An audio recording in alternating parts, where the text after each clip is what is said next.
Okay, everyone. College football is back. So are we here at the Voice of College Football and our weekend post-game call-in shows.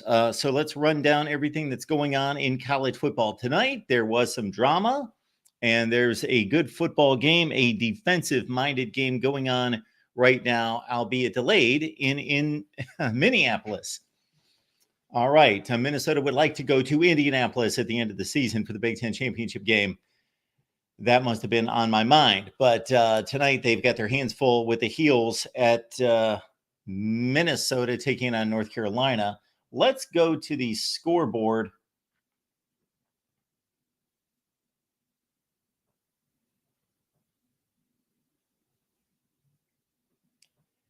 And I hate that it always defaults to the top 25. I don't give a damn about anybody's top 25.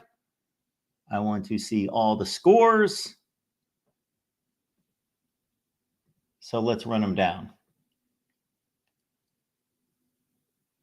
From the top, everything in college football going on right now. And quite a few games I had nothing to do with and knew nothing about because I was focused on about 4 games.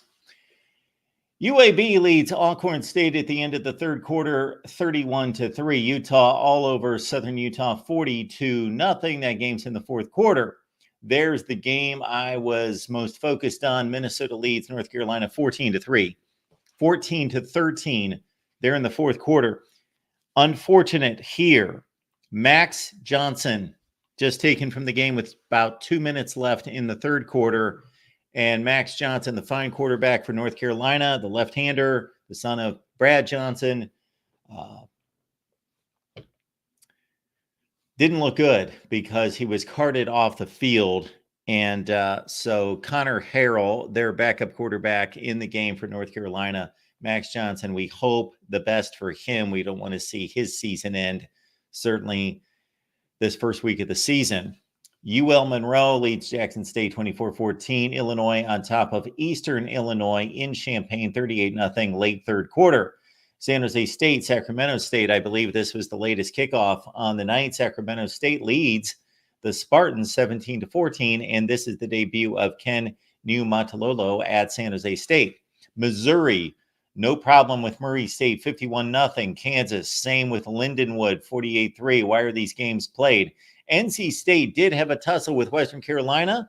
I watched most of that game, 38-21 Wolfpack. We'll dive into that a little bit later.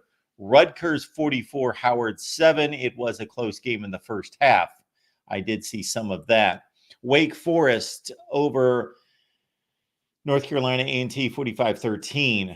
UCF all over New Hampshire minus Max Brosmer, 57-3 there. I would assume that RJ Harvey, yes, and KJ Jefferson had huge games in that one. Buffalo beat Lafayette 30-13. Bowling Green 41, Fordham 17. Central Michigan all over Central Connecticut 66-10. Arkansas, big 70 spot. Arkansas, Pine Bluff, nothing. Only if it were that easy for the Razorbacks the rest of the season. Toledo, top Duquesne, 49-10. This was a heck of a ball game. Travis Hunter on display. What an athlete he is. He begins his Heisman candidacy tonight, as does Shadur Sanders with 445 yards passing and 4 touchdowns. Colorado holds off North Dakota State, a game bunch of bison, 31-26. Coastal Carolina, too much for Rich Rod and company, 55-27. Tulane, 52-0 on Southeast Louisiana. And finally, we've got a final from Tulsa as the Golden Hurricane disposed of Northwestern State, 62-28. I've got some news and notes and things to say, but let's go to the phone lines. We've got DeReal MVP on the line. Hey, Mark, how you doing this evening? I am doing great. What's going on tonight? Well, my plan was to watch the Minnesota-North Carolina game, but Yep. and then the side game is going to be North Dakota State, Colorado. But I got quickly sucked into the Western Carolina-North Carolina State game, Mark. Me too. North Carolina State looks terrible. Why should every North Carolina State fan not be freaking out? I know the score was like 38-21. Anybody who watched that game understands that score is complete bogus. Yes. Well, the reason you don't freak out is because you understand it's week one. The reason you do freak out is because North Carolina State is not going to win the ACC or come close to that and have the kind of season that they've had the last few years, 9-3 last year, in playing like this against the likes of Western Carolina. So I think the balanced approach is to understand that it's one game, and there have been plenty of teams that have competed for conference championships that have struggled in week one against this type of competition, but it's not frequent that a team that competes for a conference championship would struggle against the likes of a Western Carolina. Right, and what's shocking to me is Western Carolina, from my recollection, isn't a great or even good FCS program at all. They're not a South Dakota State, a Montana, or even a Montana State level program. They're usually losing by 70, 60 points when playing these games against the Power Four. Yep. So for that level of team to be honestly better at certain points than North Carolina State was shocking to me. Yeah, so they led this game 21-17 sometime late third quarter, fourth quarter. So this was not a game in which like North Carolina State went up 14-0 and then just kind of coasted from there. This was a competitive football game. Did see a graphic during the game that there have been 5 FCS upsets of top 25 teams since 1978. 5. I don't know how many opportunities that they've had against top 25 teams. I got to think a million. It's kind of like that 1-16 matchup in the NCAA tournament. And the last one we saw was Montana State in 2021 defeating Washington. That was a fraud of a top 25 team in the first couple of weeks of the season. They finished 4-8, but that was the last time it happened. But you're right. My ACC championship team did not look good tonight. Right. Now, Mark, I know it's already week 0. So, Mark, since ESPN wants us to talk about the playoffs, I'm going to immediately talk about the playoffs. If North Carolina State's on the bubble, could this be a separation game from the committee saying, well, they've looked really bad at times, so we're going to leave them out because of it? I'm not saying it's going to be the reason, but could it be a factor?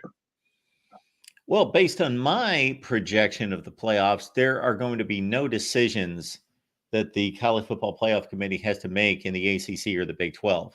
They are simply going to be choosing from the Big 10 and the SEC. Now, is it possible? Certainly a second place team from the Big 12 or the ACC could be in the running, but I really don't think it's going to happen.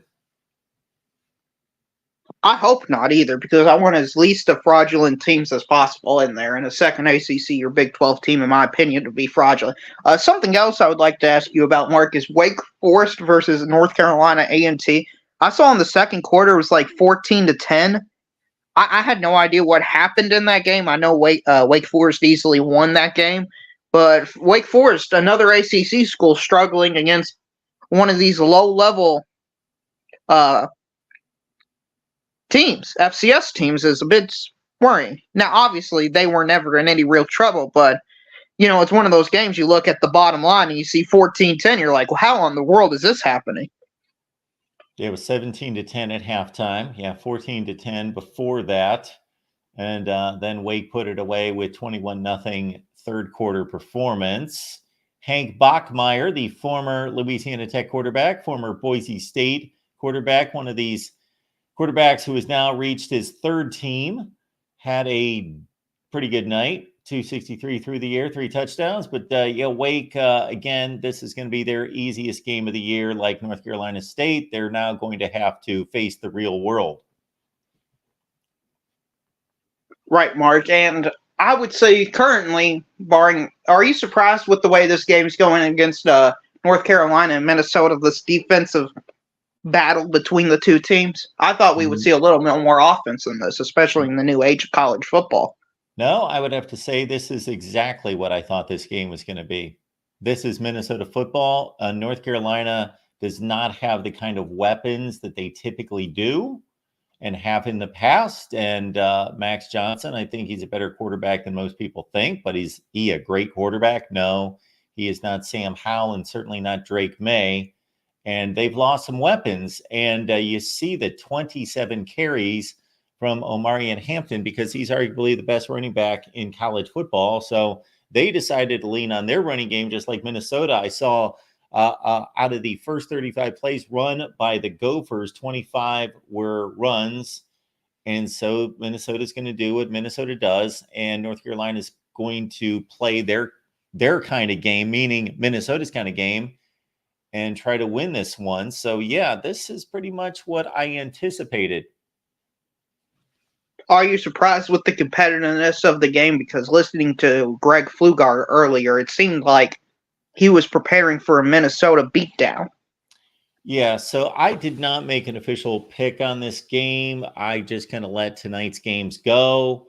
Do I normally pick these Thursday night games? Of course I do. Neither of these teams are in the top 25, but I would have usually picked this game. I would have picked Minnesota to win. Now, as a coin flip sort of game, but I was thinking Minnesota for the win in this one. Myself. Okay. I think Greg's speaking more from the standpoint of scared fan. I got you. And do you think it would be a bad look for the ACC to have? I know Florida State, Georgia Tech is a ACC matchup, but you have your top 10th ranked Florida State Seminoles go down early to what most people think is going to be a mediocre Georgia Tech team. NC State struggling against Western Carolina. Wake Forest having scares against A&T, and then if North Carolina loses to Minnesota. Yeah, that's all bad for the ACC. So let's go back to the Florida State Georgia Tech result. So I get the point, and I make it as well, that if you're just simply evaluating the ACC, you have to throw the game away because you can't argue both points. Either Florida State's not as good as we thought and Georgia Tech's better, or that some combination of those two. So if you're making a analysis and critique of the ACC, then you kind of have to throw that game away if you are looking at the ACC as a whole. But if you're looking at the ACC in terms of championship quality teams, Georgia Tech, unless they shock the world, is not going to be that team. So Florida State, with the one team in that game that had the potential or the perception of possibly being a championship caliber team, meaning winning the ACC, being a playoff team. So that is a bad look for the ACC when you take the importance of the game on a national scale into consideration. So that's a bad look for the ACC. Again, ACC losing to ACC is not a bad look for the conference 1 through 17. But as it pertains to national relevance, it's a bad result for the ACC. It's a bad look for the ACC. And then everything happening tonight, unless North Carolina can hold serve, win at Minnesota, that's a reasonably decent win for the ACC. It's a reasonably okay loss. These are fairly comparable teams. I got to think that North Carolina is probably going to finish with a better record. They play in a lesser league. More is expected of North Carolina. So, yeah, this would tilt more toward the negative than it would the positive. North Carolina and the ACC have more to lose in this game than they do in gaining a win over Minnesota. Yes, this is a negative night for the ACC and a negative start to the season, and this NC State result as well. Okay, and I just want to make sure Florida State is still part of the ACC, right? They haven't left?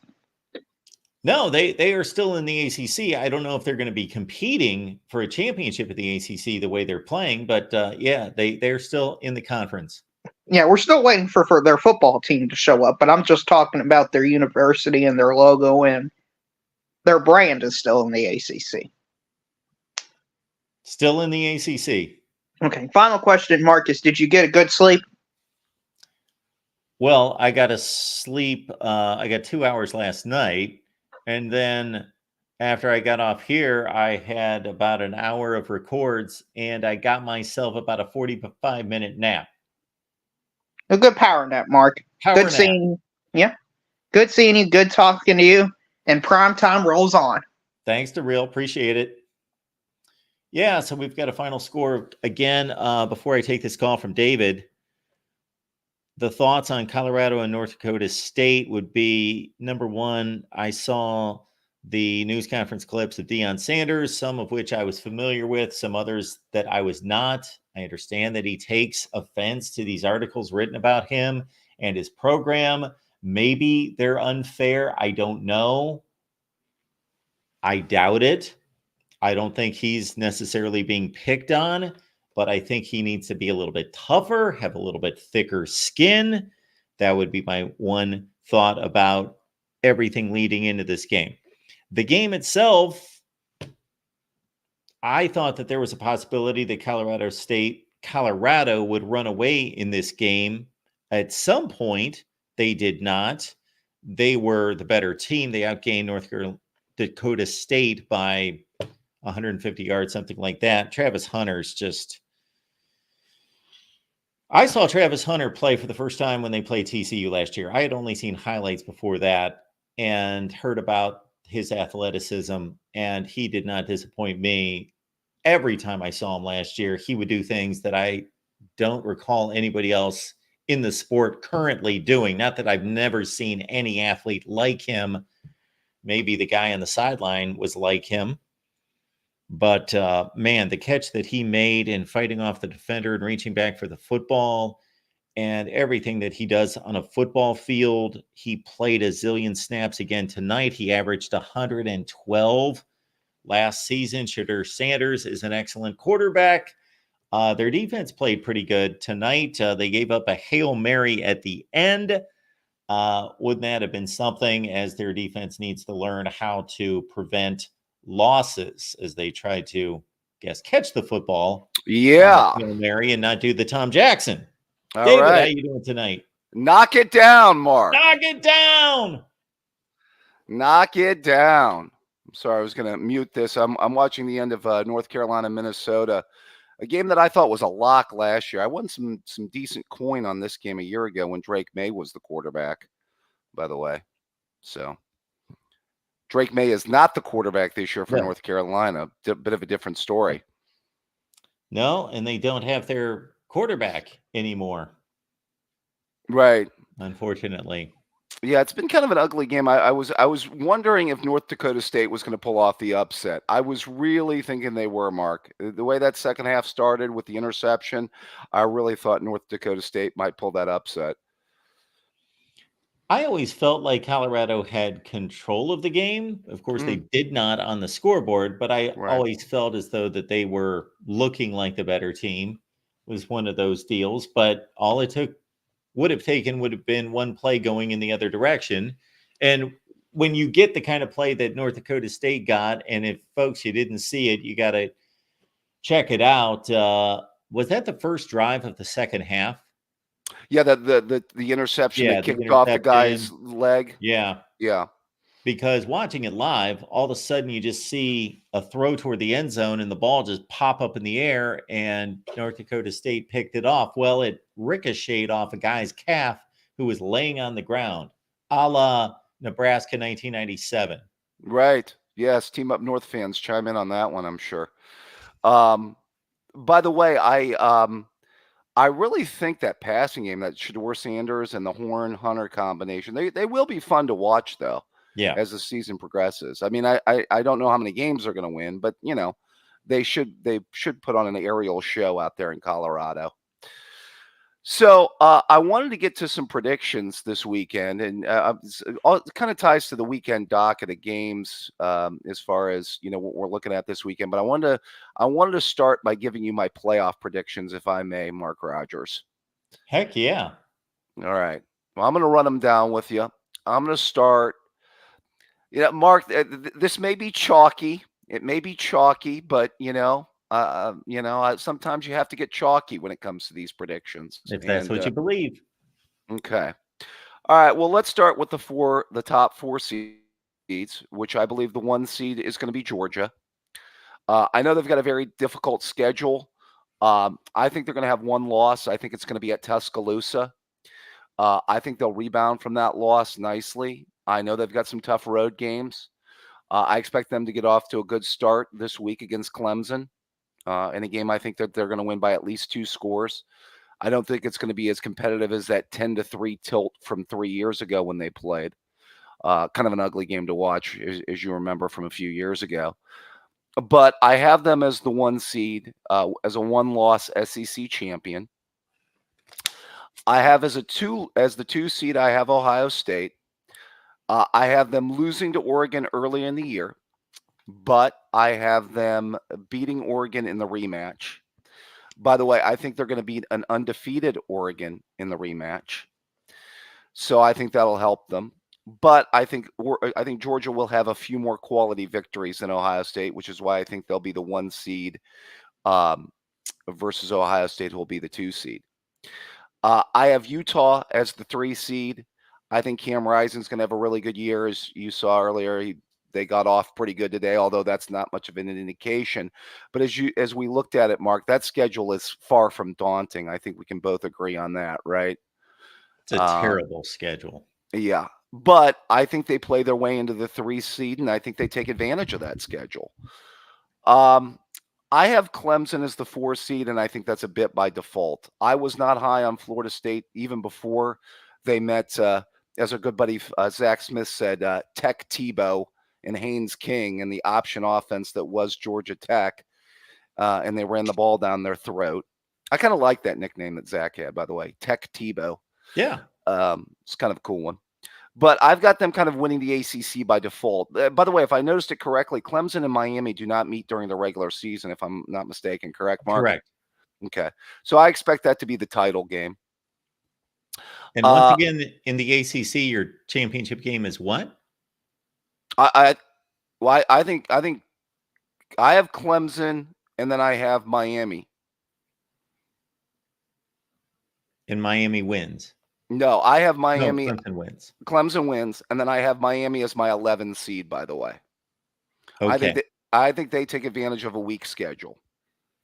And do you have a Big 12 championship game loser? I do not. Okay. I do not. I have as my 5 seed, I have Oregon. I have as my 12 seed, I have the Blue Turfers. I have Boise State.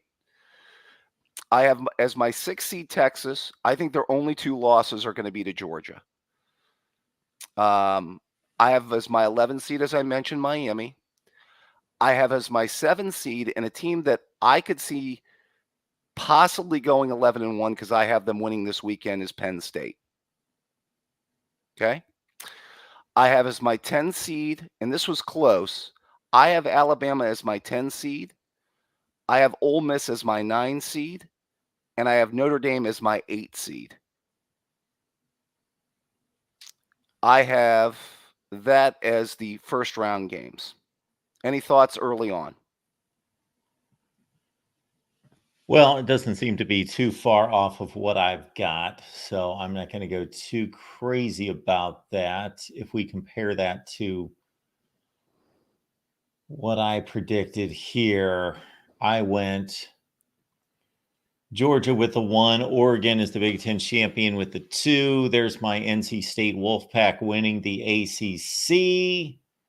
Kansas State, even though Utah is going to be the far superior team in the regular season, they're going to be the clear top seed. So you could put Utah in the 4. I'm just taking a shot that Kansas State's going to pull off an upset in the Big 12 championship game. Ohio State is the best at-large team as the 5, Bama with the 6. You've got Bama outside the playoff, correct? No, I have Bama as the 10 seed. Oh, as the 10 seed. Yeah, I think Alabama could lose 3 games this year. I could see Penn State going 10-2, maybe even 11-1. I mean, if they beat West Virginia, that schedule's not daunting. Remember, they don't get the team up north this year, Mark, and they don't get Oregon. Sure. So I've got Georgia at 12-1, Oregon 12-1, NC State 11-2, Kansas State 10-3, Ohio State 11-2, Alabama 11-2 as the SEC championship game loser, Notre Dame 11-1, Michigan 10-2. You've got Michigan outside the playoff, correct? Yes, I have them losing to their 3 strongest opponents and going 9-3. I think Alabama will have the data point with the quality win, because I think they're going to give Georgia their only loss. And this contingent of teams that I have here at 9, 10, and 11, those teams I have all going a surprising 9 and 3. I've got Texas, Tennessee, and LSU getting in at 9 and 3 over a Penn State at 9 and 3 and a Iowa team at 10 and 2. See, I'm a bigger buyer on Ole Miss this year, Mark. I think Jackson Dart. I'm going with my dude Jackson Dart and Lane and the Lane train. Oh, I'm not that different. Like, our predictions are extremely close. So if Ole Miss makes the playoff, it's not like I had them losing out on a technicality of comparison of schedules. I have Ole Miss with the same record as Texas, Tennessee, and LSU. What record did you pick Notre Dame to have this year? 11 and 1. Okay, I could see that. I was going to say 10 and 2 or 11 and 1. I basically have them. I could see them 11 and 1, and because I have them as the 8th seed and I have Ole Miss as the 9 seed. And then I put a group of teams here that I seriously considered. Yes. Iowa State, Florida State, Clemson, Miami in the ACC, Virginia Tech also in the ACC, Penn State, USC, Iowa in the Big Ten, and then Texas A&M, Ole Miss, and Auburn in the SEC. And then those were the group of 5 teams that I considered. The first 2 teams I had out were the team up north in Missouri. Okay. I think LSU drops back a little bit, and I tell you a team I'm not high on, and I've seen them in a few playoffs, is Oklahoma. You have seen them in the playoffs. I've seen a few people put them in their playoff. Yes. Okay. Yeah. You have not? They've got too much of a difficult schedule. If they had Texas's schedule, Yeah. then I would consider them. Okay. All right. Let me get to my predictions on the first round. I have Oregon over Boise State. I have Texas and Miami, which I think actually could be an entertaining game. Cam Ward versus, yours, and it could be a shootout. Yeah.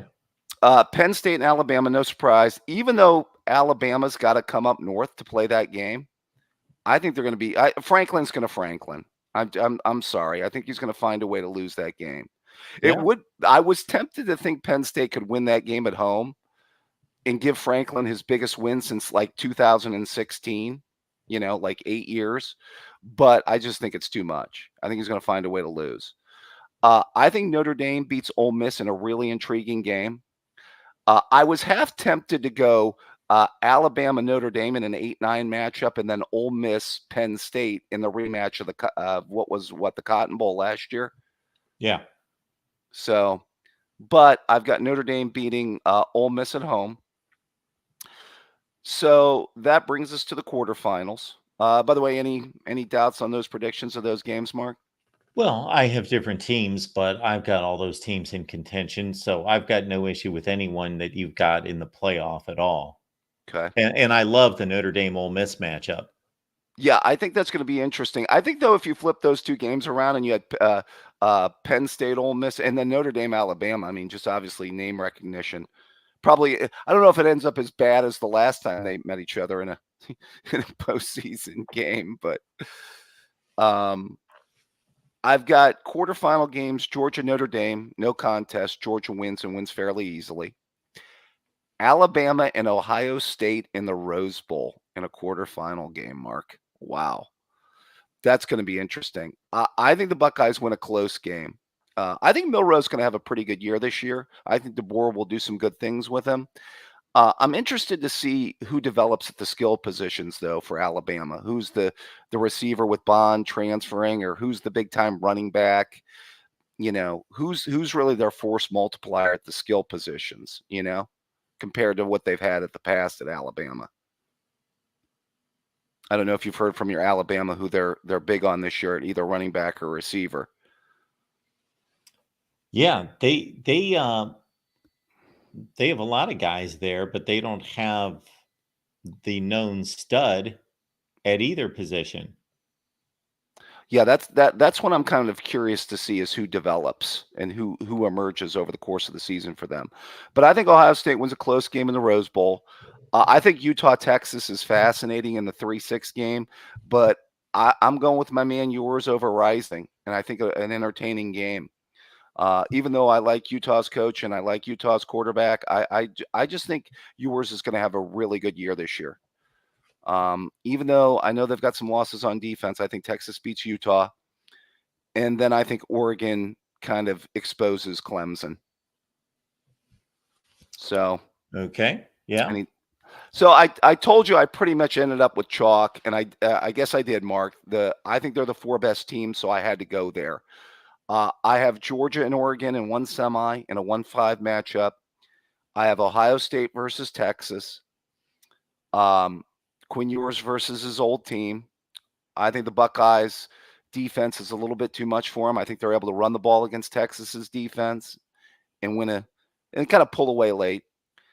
I think Georgia is too much for Oregon. I just think that I like Beck more than I like.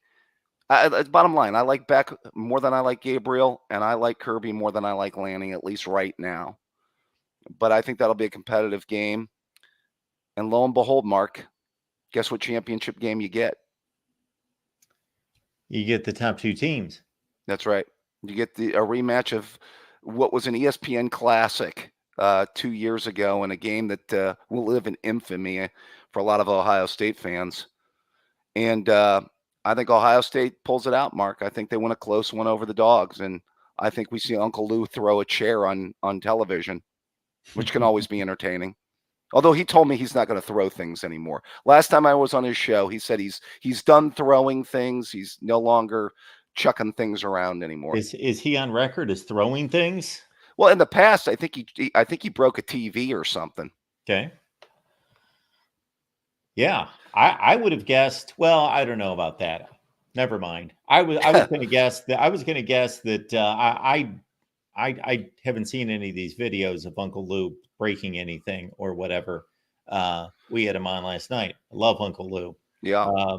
Yeah, I was going to guess actually that maybe I've broken more things in my past watching football than Uncle Lou has even. Might there be you go. surprised by that. So I think Ohio State this year. I think they're going to get better as the year moves along. I think it'll be good for them to have a hiccup early on at Oregon. I just have to say that. And by the way, Mark, I just think those are the 4 best teams. And doesn't that seem to be the consensus by most folks? Yeah, that's the consensus. And the consensus rarely happens. Well, in the playoff era, though, we've gotten a lot of chalk over the years, though. In the 14 playoff era, we've had a high percentage of chalk. Well, there's only 4 seeds. Right. But remember, and maybe the gap isn't as great as it once was. Remember how we used to talk about the recruiting gap and the talent gap over the years, between how you said the gap between, let's say, top 2 and top 8 or 9. Remember how you used to break that down during the playoff era? Yeah. See, I think this is an interesting year just for the simple fact that I think Ohio State and Georgia and Ohio State's roster are really good. I think Oregon is close. I think Texas, I'm wondering if Texas is as good as they were last year. I just think yours is going to have a really good year and play himself into a fairly high draft status this year. Yeah, I'm going to have to see Texas go through an SEC schedule, even though they were, for some reason, they made friends in the SEC offense and got the easiest conceivable schedule. Yeah, it's doable. The more I looked at it, it was really doable. Yeah. I mean, I think they can win Red River. They get Georgia at home. But I think they're going to lose Georgia twice, actually. Remember, I have Georgia's only loss coming in Tuscaloosa. Yep. Yeah, I've got Georgia losing one of those road games and then beating Bama in the SEC championship game. Really, the only significant difference, we've got a number of teams that are different, but these ACC and Big 12 teams are just fodder, and they're going to get knocked out immediately. And I'm only like a smidge off of your predictions on both conferences. And then the only difference is I've got Ohio State and Georgia running into each other earlier because Ohio State drops down as a lower seed. So they're going to meet Georgia in the semifinal. Right, because you have them as the 5 seed, the highest, like, at-large seed. Yeah. Yeah, I mean, I could see so then you have Ohio State losing in the title game to Oregon? Yes. Okay. So do you have them winning at Eugene then, Mark? I didn't really look at it that way. They could. Okay. They're going to lose to somebody. I guess that would be the likeliest of candidates over losing at Penn State, because then if Penn State beats Ohio State, then their playoff chances go up considerably.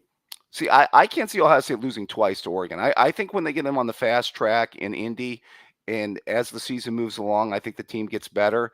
And I think when they get them to Indy later in the year, I just think that's when they get Oregon. Sure. But Yep. I mean, by the way, buying any of that Missouri hype, I've seen Missouri in a few playoffs as far as 12 teams. There's some teams that like Missouri this year. Yeah, I tend to look more at Missouri's personnel than look Yeah. at their schedule. I think too many people are looking at their schedule, and I get it. They have a easy schedule and a path to the playoff. Texas and Missouri have the easiest schedules in the SEC out of the contenders. So their road has been made easy, but I just don't think Missouri's really that good. Yeah, I wonder if that's a team that had certain teams that have this one nice season and then drop back. I think there are some Yep. teams that drop back. The two teams that I think drop back are Missouri and LSU from last year a little bit. Yeah, Missouri, and a lot of people like Missouri because they look at the skill positions and they see that the wide receivers are back, Luther Burden, and in particular, and Brady Cook at quarterback, but they lost a ton on defense. Yeah, that was the one team I kind of had on the outside looking in. I was hesitant about picking Miami. By the way, you know what though? I actually think Miami and Clemson, although your NC State pick did not look good tonight, Mark, but I mean the ACC is We just just started the season. I'm not no, I concerned. know.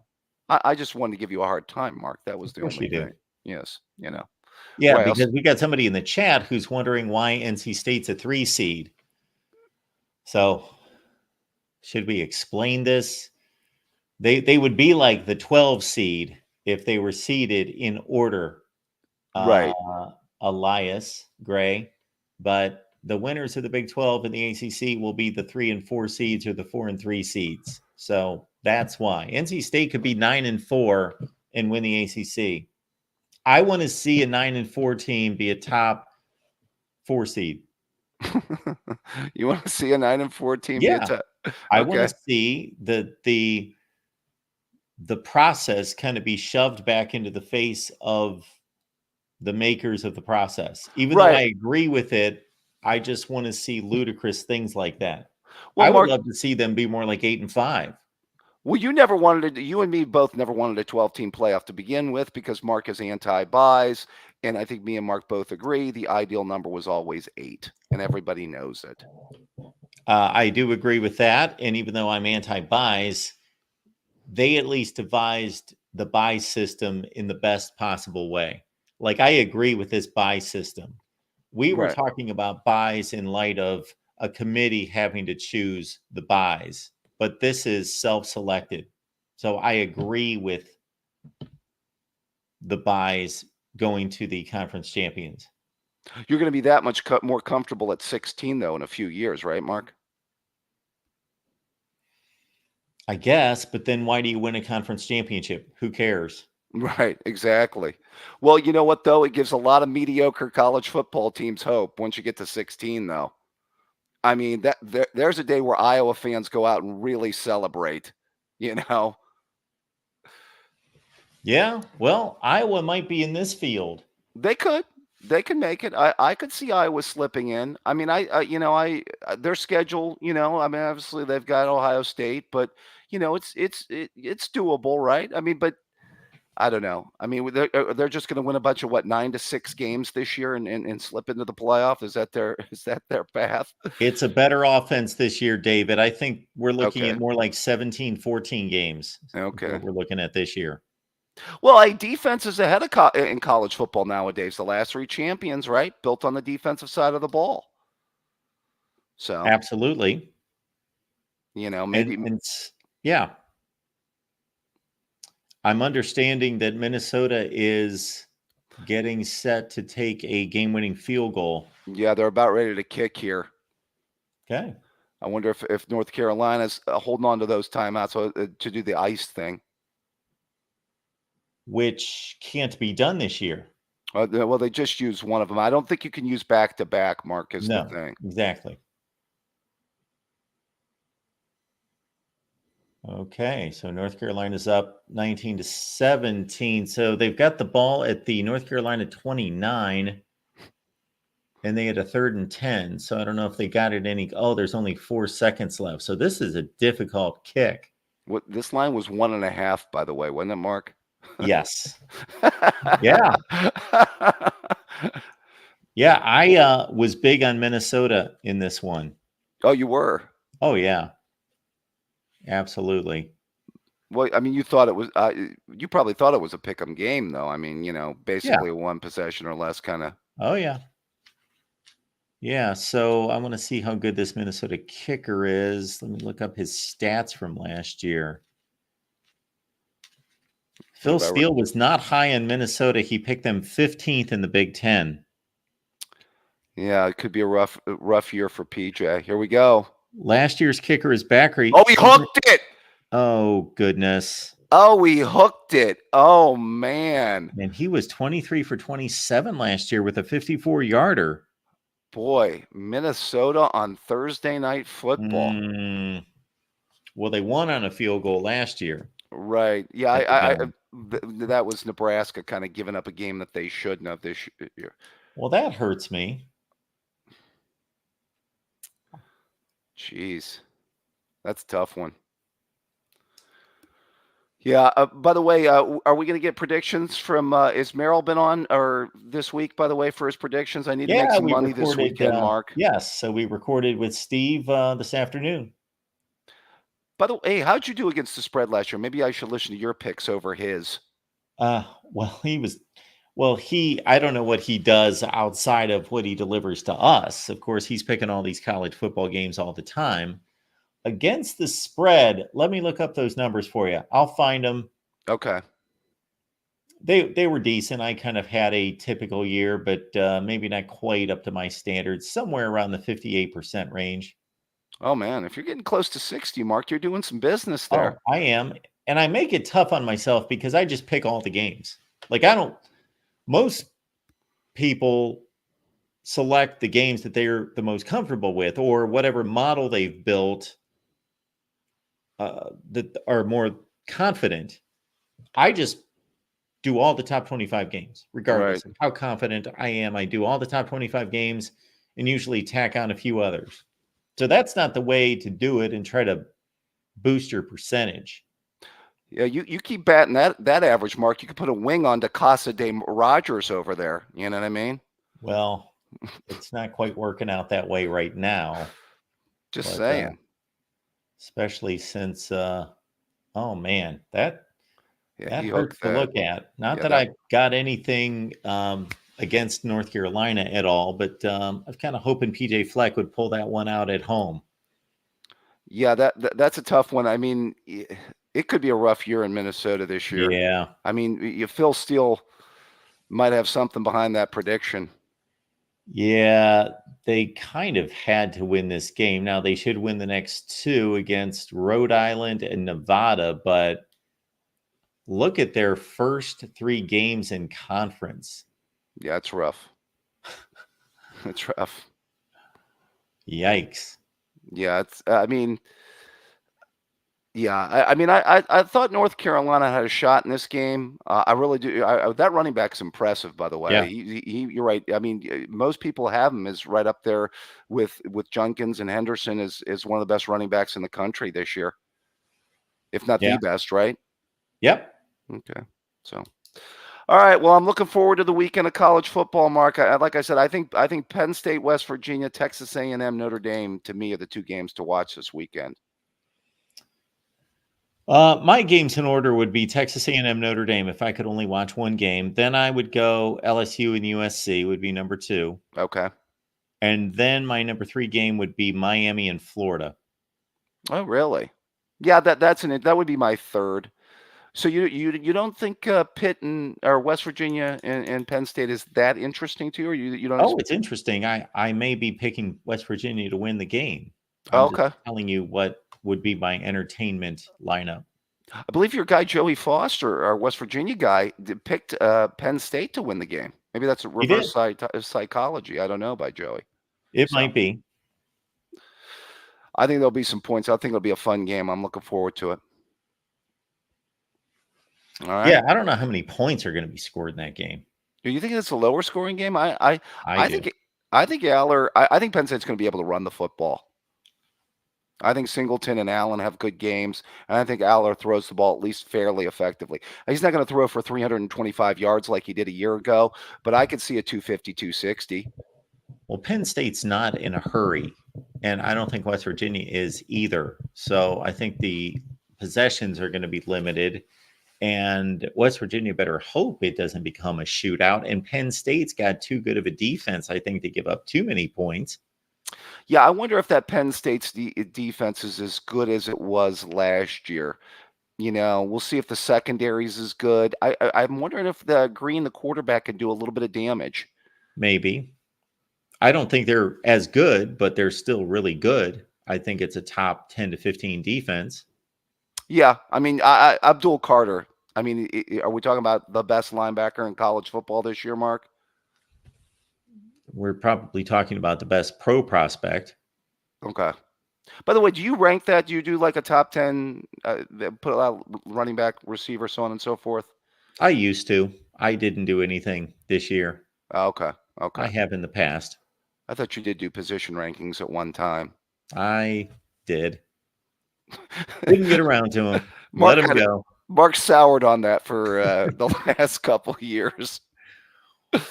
Well, I usually had the last laugh when I made projections like Tua and Bryce Young being the best quarterbacks in the nation, and people were calling me an idiot because they hadn't played, but I knew what I knew. Yeah. Well, yeah, you try to, mix it up, put some names out there. And it's always good to like make a list because you give some people some other names to maybe watch for when you do like a top 10 or, so something like that. Makes it interesting.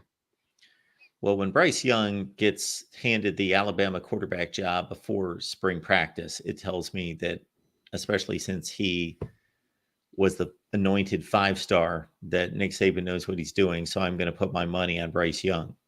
Ex-Buckeye Jamison Williams made his life a whole lot easier that year, though. There have been Alabama quarterbacks that have been able to work with better talent around them than Bryce Young.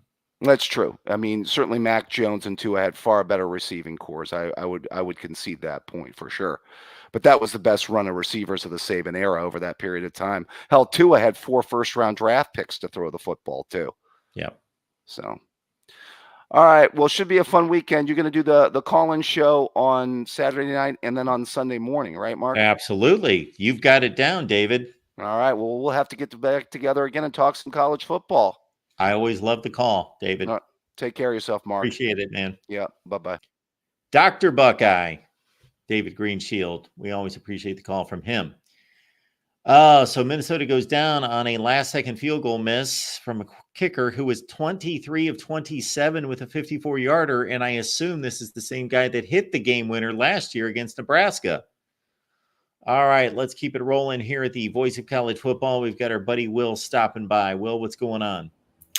What's up, Mark? Fired up. I picked UNC to win that game in our show, so glad I got that one right. Okay. Stressful at the end.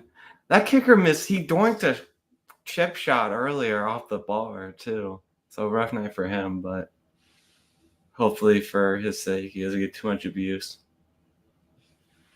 Yeah, it could be a rough year for the Gophers. Mm-hmm. Needed to win this game. Did you watch the Colorado North Dakota State game?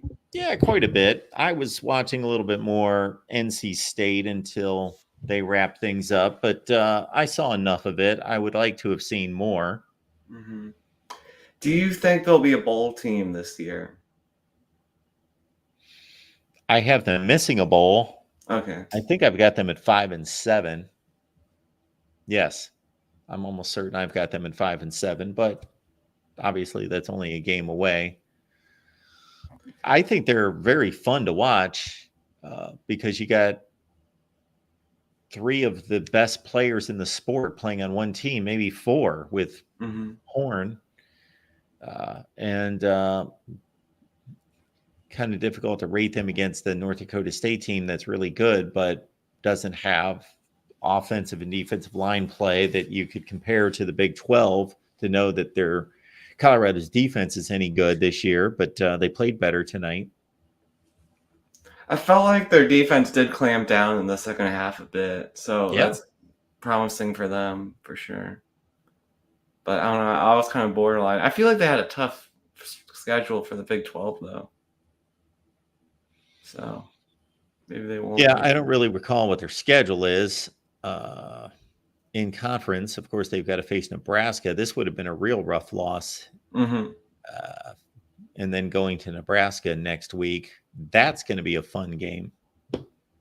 Mm-hmm, for sure. I'm leaning Nebraska, but we'll see if they still have that Scott Frost in them to blow it at the end, or they get over that hump with Matt Rule year 2. I think Nebraska is a better team overall, but when you've got 3 or 4 athletes as good as Colorado, then they may make enough special plays to tip the scales. For sure. I'm interested. Tomorrow, I'll probably won't be keep that close of an eye on it, but Michigan State, Florida Atlantic will be interesting to see how they look under Jonathan Smith, his first game out. Yeah, for as bad as FAU is, for Michigan State to only be a less than 2 touchdown favorite in that game. Cam Fancher is the quarterback this year at FAU. So we'll see if Michigan State is able to dominate or if they're going to mess around like North Carolina State did tonight. I do feel like Tom Herman, maybe he can get that ball rolling at FAU and have them be more competitive. It's been done. But yeah, I'm having that first big game jitters for sure for the Irish and Aggies. I mean, I feel like the Irish have better players at every position besides defensive line, but those D linemen, I'm just maybe some play action to get started for the Irish. So I have known the entire offseason that I was going to pick Notre Dame to win this game. And as soon as I found out that Notre Dame was getting a few points in this game, that made me feel even better that, okay, I'll take the points because I think Notre Dame's going to win the game. I think they're a better team. Now, after the conversation I had with Brian Driscoll the other night and our Texas A&M guy, Carter Corrals, and then once I looked at the situations and then, of course, going back to the left tackle injury, and there's somebody else who got nicked up along the offensive line, correct? I don't believe so. Okay, maybe not. Okay. That it started to make me back off of this prediction a little bit. I'm still going to pick Notre Dame to win the game, but I'm not quite as confident as I was. Now, when you say Notre Dame is probably better at every position, I know it could be biased, but I feel like watching the team last year and who's coming in, I feel like there should be better. I would say that Riley Leonard and Connor Wegman is a bit of a toss-up. I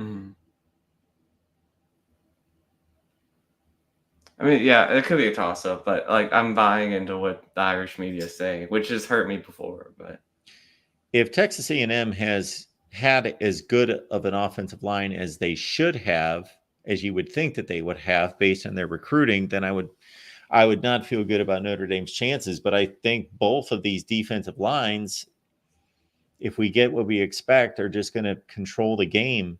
And it's going to be tough for both of these offenses to do anything. What gives me solace in that, if both teams aren't going to be able to do much, is the Irish got a punter from Australia that's supposed to be able to boot it pretty far. So I'm hoping that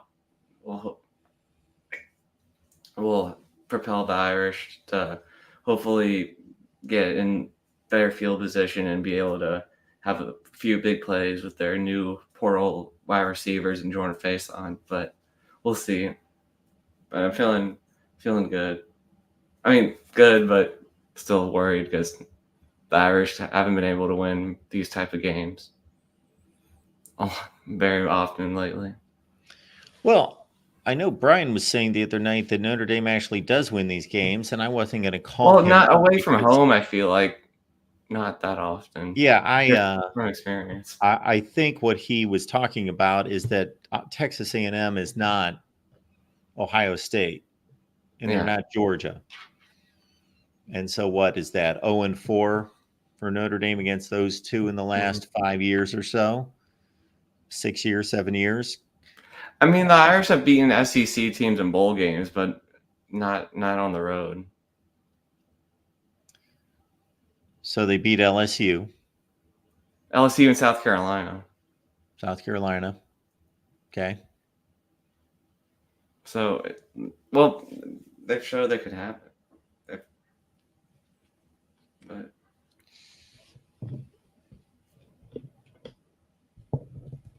I mean, I feel like Marcus those are Freeman in 2 comparable seasons. teams to this A&M team. Yeah. Sure. And this Irish team is better than those. Yeah, that played I guess against they those. are. We'll see. Should be. They should be better. Mhm. And yeah, Texas A&M should be comparable to those two teams. Okay. Mhm. So that gives me hope that the Irish can pull it off, but I don't know. It's just I got to see it before I can be fully confident.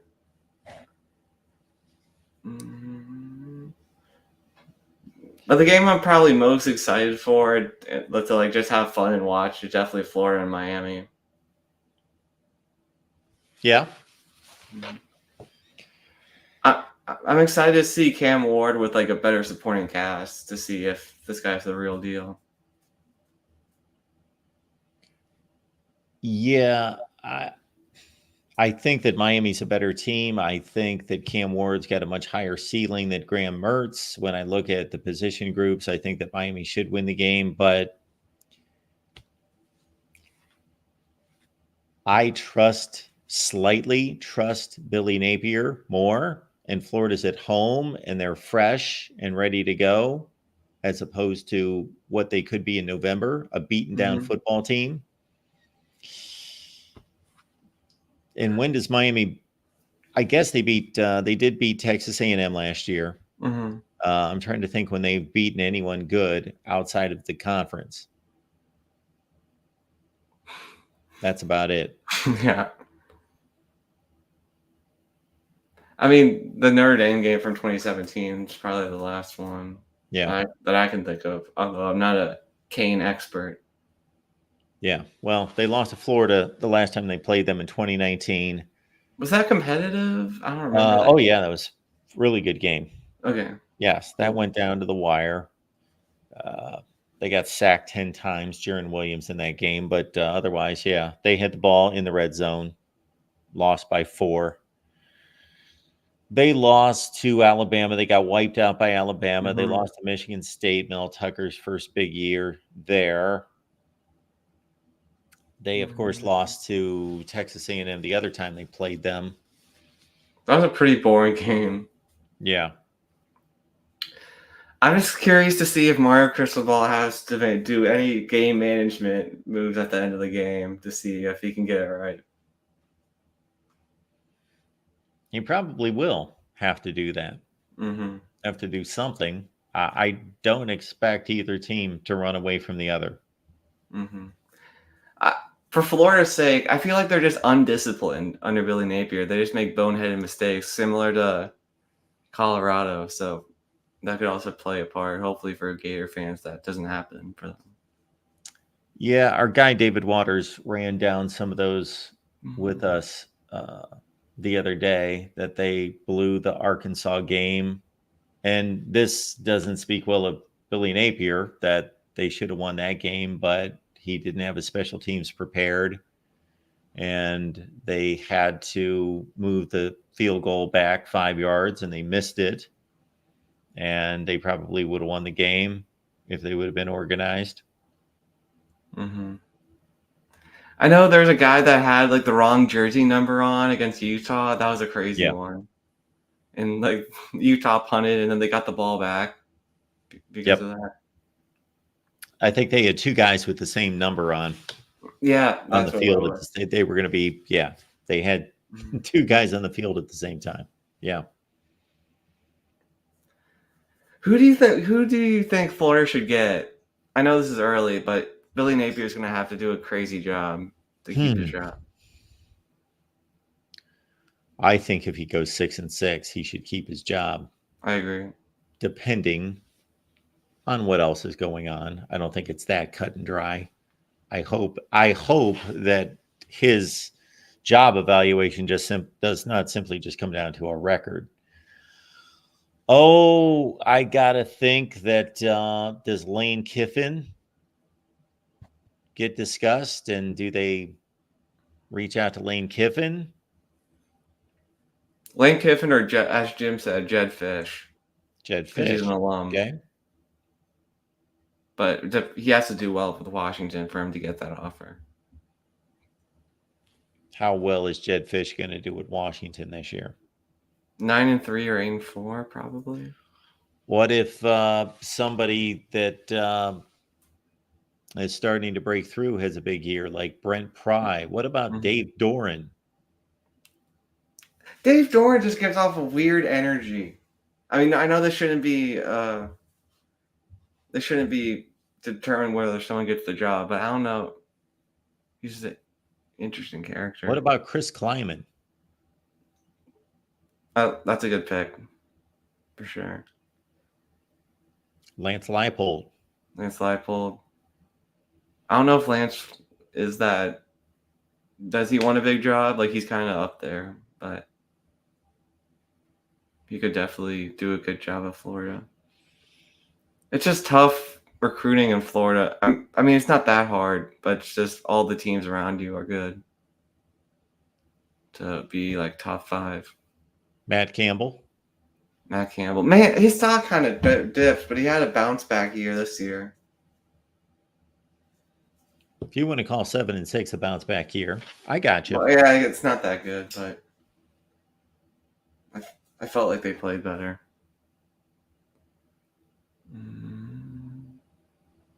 I'm curious how well Wisconsin's defense does with Alex Grinch, and how, I know he's not the main coordinator, but it's a different job than USC. Maybe it was just the pressure for him, but I know a lot of it was players had to think too much while playing. I think that was part of it. Yeah, well, he's the defensive backs coach. I don't know that he has much more responsibility than that. Isn't he a co-coordinator? I don't know. Is he? How. Okay. It's Mike Tressel's defense, but Wisconsin is not the defensive team that they've been. Mm-hmm. All right, Will. All right, Mark. Appreciate you being here. Yeah, excited for the games this week. We'll try to call. I should be able to call in on Saturday. Yeah, but if call not, me after the Irish win. Right? What's that? There's a Sunday call-in show too, right? Sunday morning. Okay, cool. So I'll have 2 shots at it. Cool. All right, Will. Thanks for that. Good night. Thanks for your time, Mark. All right, let's keep it rolling here at the Voice of College Football. And again, the big stories of the night is that Colorado hangs on. North Dakota State completes a Hail Mary at the end of the game, but never really got close to the end zone. They were at the 4-yard line, but the guy hit the ground as he caught the ball, and Colorado is going to have to work on that part of the game. But Shadur Sanders had a big night, and so did Travis Hunter. He's ridiculous, fun to watch. Great player. So Colorado survives, and they get ready for their big showdown in Lincoln against Nebraska next Saturday night. We've got Casey Concepcion became the 3rd NC State player in the history of the school to haul in over 100 yards and 3 touchdowns in a game as NC State pulled away from Western Carolina, 38-21. And of course, Max Johnson knocked out in the North Carolina-Minnesota game and replaced by Connor Harrell late in the third quarter as North Carolina got a couple field goals in the fourth quarter to skate by Minnesota 19-17 as the Gophers missed a field goal at the gun from what I believe was about 46 yards away. All right, let's keep it rolling here at the Voice of College Football. We got Jeffrey on the line. Hey, Mark. Oh, got the Carolina hat on. The Carolina hat is back. I cannot believe that the way that game went. Unbelievable. And I'm not really confident in North Carolina still having a good year or anything because Max Johnson's injury, I don't know how severe that is. It looks pretty bad, though. He's probably, most likely done for the season. But did you see his injury? Yes. Okay, yeah, it's bad. But Connor Harrell, I don't even know what to say about his performance out there. He tried to give the game away. You saw that one fumble, right? The second one. He's dancing back. He's got nowhere to go. Just go down. Like, what are you doing? That should have been a turnover. Like, Minnesota should have had that, but Carolina retains the ball, kicks field goal, which ends up winning the game. But to me, the biggest malpractice for Minnesota is that you got a lefty kicker. He missed one on the right side of the field, like on the right, part of the field where you can kick, right hash, and he hit the upright earlier in the game. But then you're gonna have the ball on the right side of the field again when Minnesota had a chance to either put it in the middle or on the left. That's malpractice. Absolutely malpractice by PJ Fleck. If that ball's on the left hash, I think he hits the field goal. And Minnesota probably wins. Now, we'll never know that. But to me, that's just nuts. Minnesota gave the game away. Minnesota should have won this game. And PJ Fleck's seat's on fire. Absolutely. Because that shouldn't have happened. North Carolina, like I said, don't know how good they're going to be. Defense looks good. Even though we were impressed with them after the South Carolina game last year and ended up falling apart. But North Carolina's offense is going to be a massive problem this year, especially with Max Johnson being down. But Minnesota just gave the game away. Yeah, so I did not see that sequence. I was setting up for to do the show here, so I don't know anything about it. But I just know that they missed a field goal. But so you're telling me that they missed from the same spot between the hashes. And so... yeah, you got to know your field goal kicker. And regardless of what he's done in practice, if he showed that tendency with a miss earlier in the game, then you would think that you would want to position the ball in a place where he's more likely to hit the kick. I see where he hit 23 of 27 last year, and he beat Nebraska with the late kick. So looked to be pretty dependable, but he missed 2 tonight. Now, in terms of PJ Fleck, they're not going to get anybody better than PJ Fleck. So I don't think he has any issues with his job. I agree. I do. But he's trending down badly.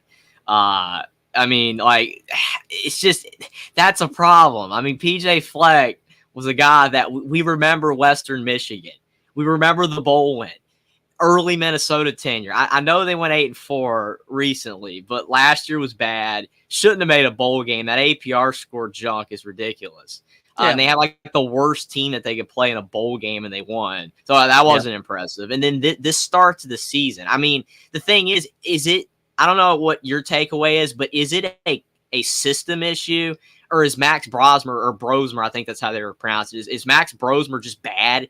Like Calic Manis? Is he bad too? Because part of it to me just seems like it's a system problem. Their offense is unappealing. It is boring, and it doesn't do anything to make the defense even have to try hard to figure it out. They do basically the same thing every single time.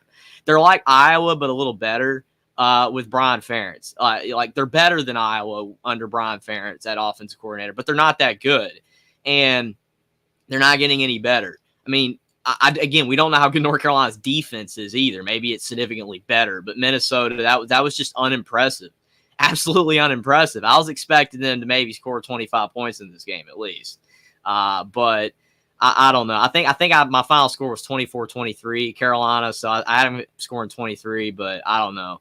It just doesn't make any sense to me. I know that, in game, a lot of things can happen. A lot of things can go right. A lot of things can go wrong. There were turnovers by both teams, but these coaches get paid millions of dollars a year, and just some of the mistakes they make. I mean, Mario Cristobal, I've already talked about to death, but PJ Fleck, I mean, like you said, knowing your kicker, I don't understand. I just don't understand. That's what I would have done. Maybe he misses anyway, but I don't know. I don't know. PJ Fleck is just trending down. Yeah, his team might not be that good, but they should have won this game, and part of it's his fault, in my opinion, because of the kick and the offense being garbage, even though it was supposed to be better. The running back's good, and they've always had good running backs. Mo Ibrahim was fantastic. The guy they got now, for whatever reason, can't even remember his last name right now, and I was watching the whole game. Taylor. Him, he's good. I mean, they got good running backs, but the offense is boring.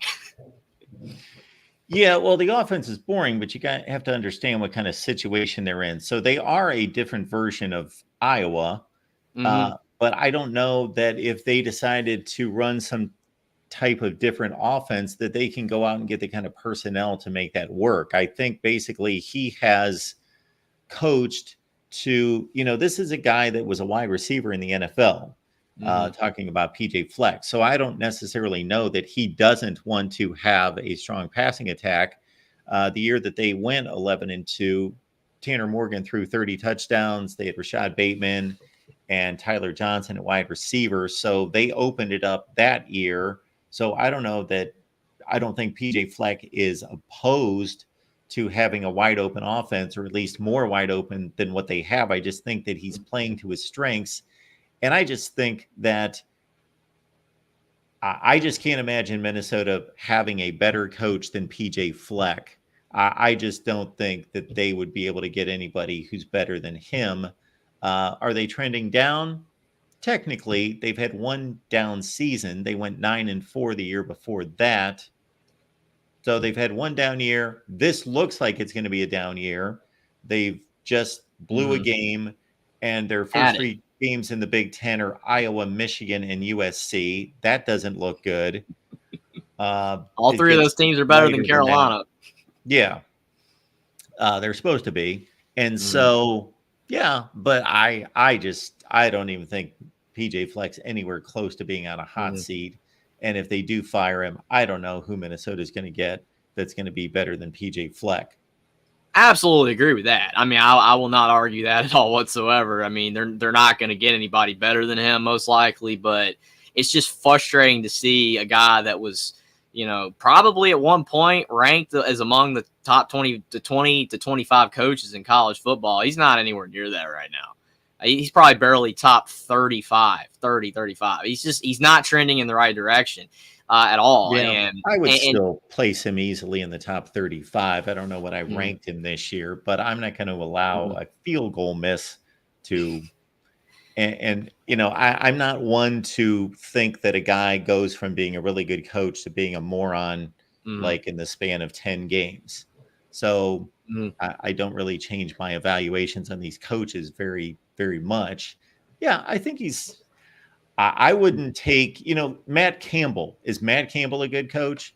Matt Campbell went 4-8 in 2022, and he only bounced back at 7-6 in a conference that's not as good as what PJ Fleck has to face in the Big Ten. So even though he was in the West, he's still playing better competition. I agree. Absolutely. He still has to play three teams in the East when he was in the West. Trust me, I know social media isn't, it isn't real life, but people are souring on him hard. Like, I agree with you. I don't flip my mind on coaches that fast most of the time. And I'm not really doing it here. I'm just saying, like, the narrative on Fleck is bad right now. I mean, I haven't really seen too many coaches go from is well respected. Like, people like, his shtick is what people call it, of being the way he is, kind of like Tom Allen, to now people just have basically, I wouldn't say like pitchforks or anything, but it kind of goes back to that call I had with you on the morning show that time about what people like you if you win. And whatever you do, it can kind of get thrown under the rug if you win. Sure. If you're not winning, then all your flaws get exposed. And that's why a guy like Fleck, who is a little bit, I wouldn't say controversial, but charismatic in certain ways, and the way that he is, it throws people off bad when you don't win, especially when you make stupid mistakes like this game. And I'm not saying it's all on Fleck, but a lot of it's on Fleck. I mean, literally, like, you got Daniel Jackson, who's a good receiver. Obviously, he's not as good as Tyler Johnson and Rashad Bateman. He's not that good, but Daniel Jackson is a good receiver. But that's all they have. They don't have anybody else. If they could just get one other receiver who's decent, and then a quarterback that can throw the football 10 yards, they'd be fine. But so let's make this comparison. Who do you think is a better coach, Mac Brown or PJ Fleck? Well, I mean, the problem is Mac Brown right now is really old, right? If you're talking about right now, I'd probably say PJ Fleck, but Mac Brown was better in his prime. And Mac Brown made better decisions in this game. But I mean, I would probably say Fleck because right now, but Mac Brown overall. Because when I look at the two situations, I see that Mac Brown and PJ Fleck's records are almost identical. If we looked at their records at these schools, they're almost identical. And Mac Brown is living in the middle of talent. He can walk outside in North Carolina and run into 4 stars on his way to McDonald's. He's got such a recruiting advantage, and he plays now. Of course, the ACC schedule is different now, but he's been playing in this. They've both been playing in bad divisions, but he's been playing in this ACC Coastal Division. And so Mac Brown is a guy that when he took over in North Carolina, I questioned, much like I did Herm Edwards at Arizona State, and that didn't turn out after one decent year, that I questioned Mac Brown coming back to college football in North Carolina going in that direction. But it looked like it turned out. He turned them around immediately, but then they flatlined, and they've been 8-5. They've been 8-5 pretty much since he showed up, which is a drastic improvement, but he's gotten no better. And now we're looking at season 6. And again, the recruiting availability that Mac Brown has and the advantage over what PJ Fleck. PJ Fleck's probably at one of the worst situations from a recruiting standpoint in college football. He might be at the worst place considering what conference he's playing in. Yeah, that's true. I mean, and that's why I would give the advantage to Fleck right now over Mac Brown because Mac Brown, with being the age that he is, would probably not be able to do that at all. Obviously, when he was at Texas, he had a lot of talent, but I mean, we don't know what PJ Fleck would do at Texas either. You know, it's hard to compare the two. I get your point. Absolutely. I mean, I'm not trying to trash Fleck at all because, I mean, I don't have any issues with him. I think, I like, charisma in coaches, but I just don't think, I don't know, just something feels off with him in the program right now. And this game exemplifies that. Just a lot of problems that you used to just never see. And like I said, Mac Brown's old, but he made a couple really good decisions tonight. Overall, like I mean, some coaches, I don't know, like Mario Cristobal probably would have had it where when they had that offsetting penalties, they'd have just taken it or whatever, taken the penalty, but instead he re-kicked it, and then Carolina got the ball in better field goal position right there. And then it's like, okay, then Carolina scores on that drive. So, I mean, it's just small stuff like that. It adds up. And then taking field goals, making those field goals, keeping the game close instead of some coaches going for it because, Minnesota's not good offensively. Mac Brown did good tonight. And I can't say that he's really done that good recently because he's his age. I can tell he's not anywhere near as good as he used to be as a coach. And like you said, the amount of talent advantage he has over Fleck, it's not even comparable. I agree. But Mac Brown outcoached Fleck tonight, and especially the fact that Carolina had a quarterback out there that can't obviously throw the football at all, and Connor Harrell after Max Johnson went down, because Carolina wins this game easily with Max Johnson, probably.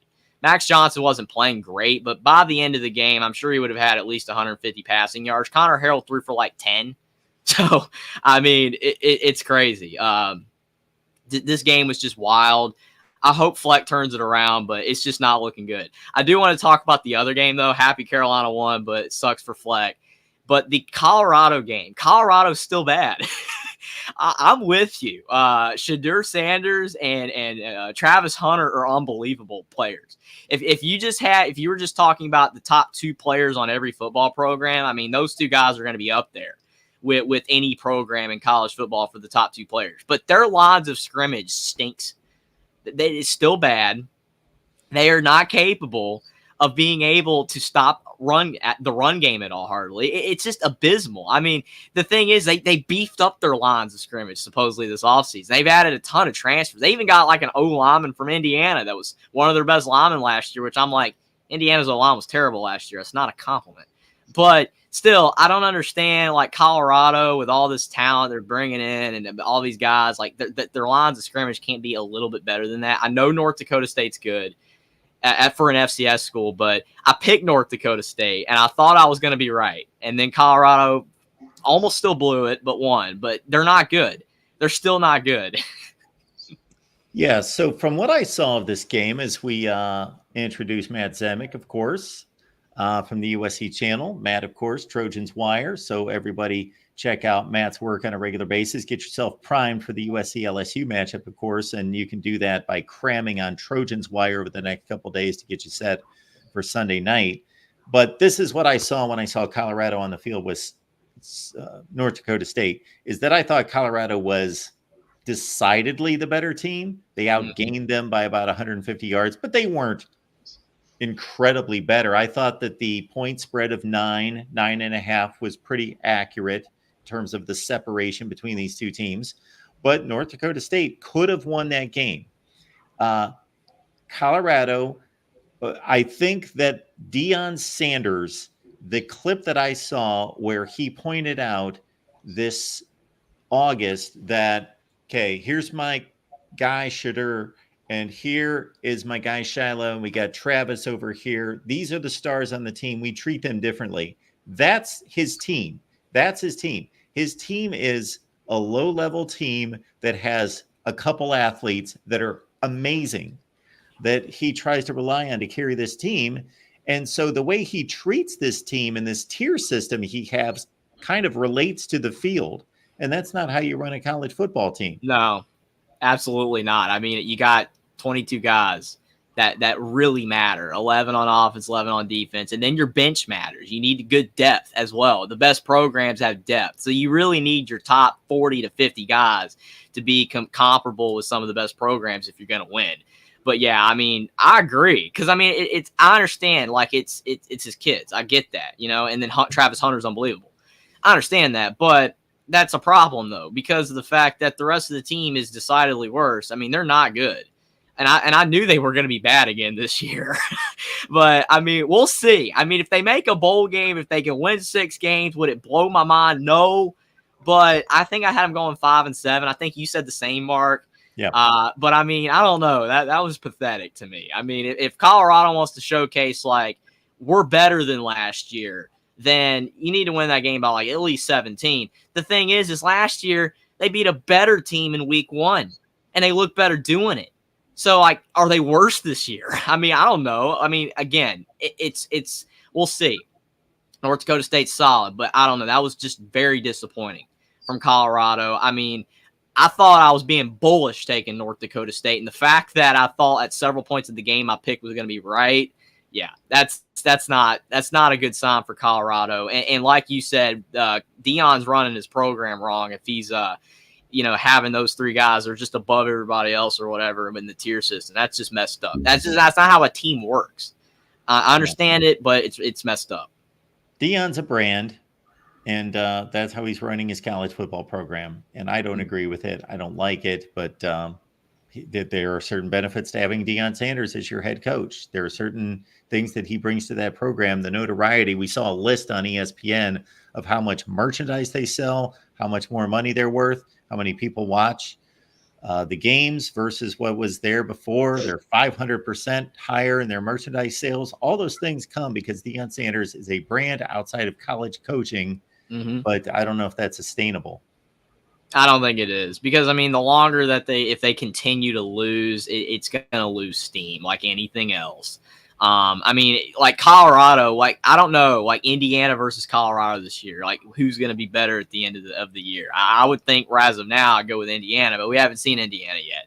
But like you just said, Colorado has way more attention on their program right now than Indiana, even with Signetti, even with all that he said, all that he's done. It don't matter because Colorado with Dion, the attention is way higher. Absolutely.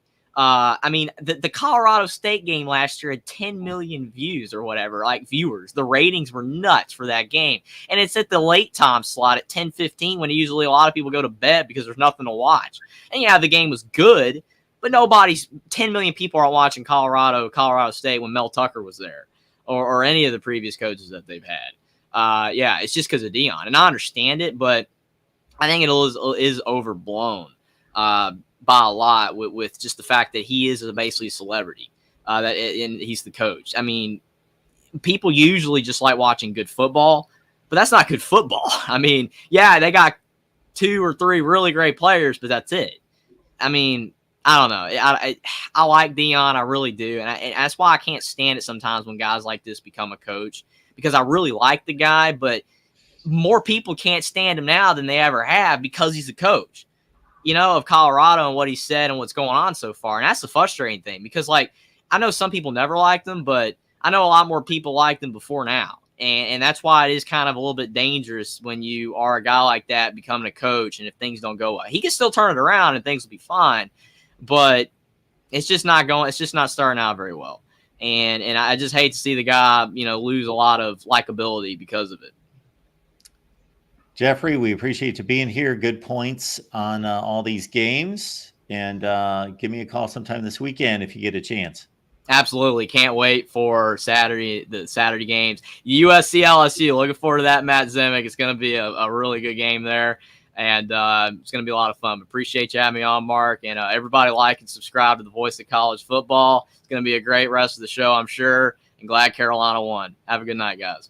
Congratulations to the Heels tonight. They held off PJ Fleck in Minnesota. Matt, how you doing tonight?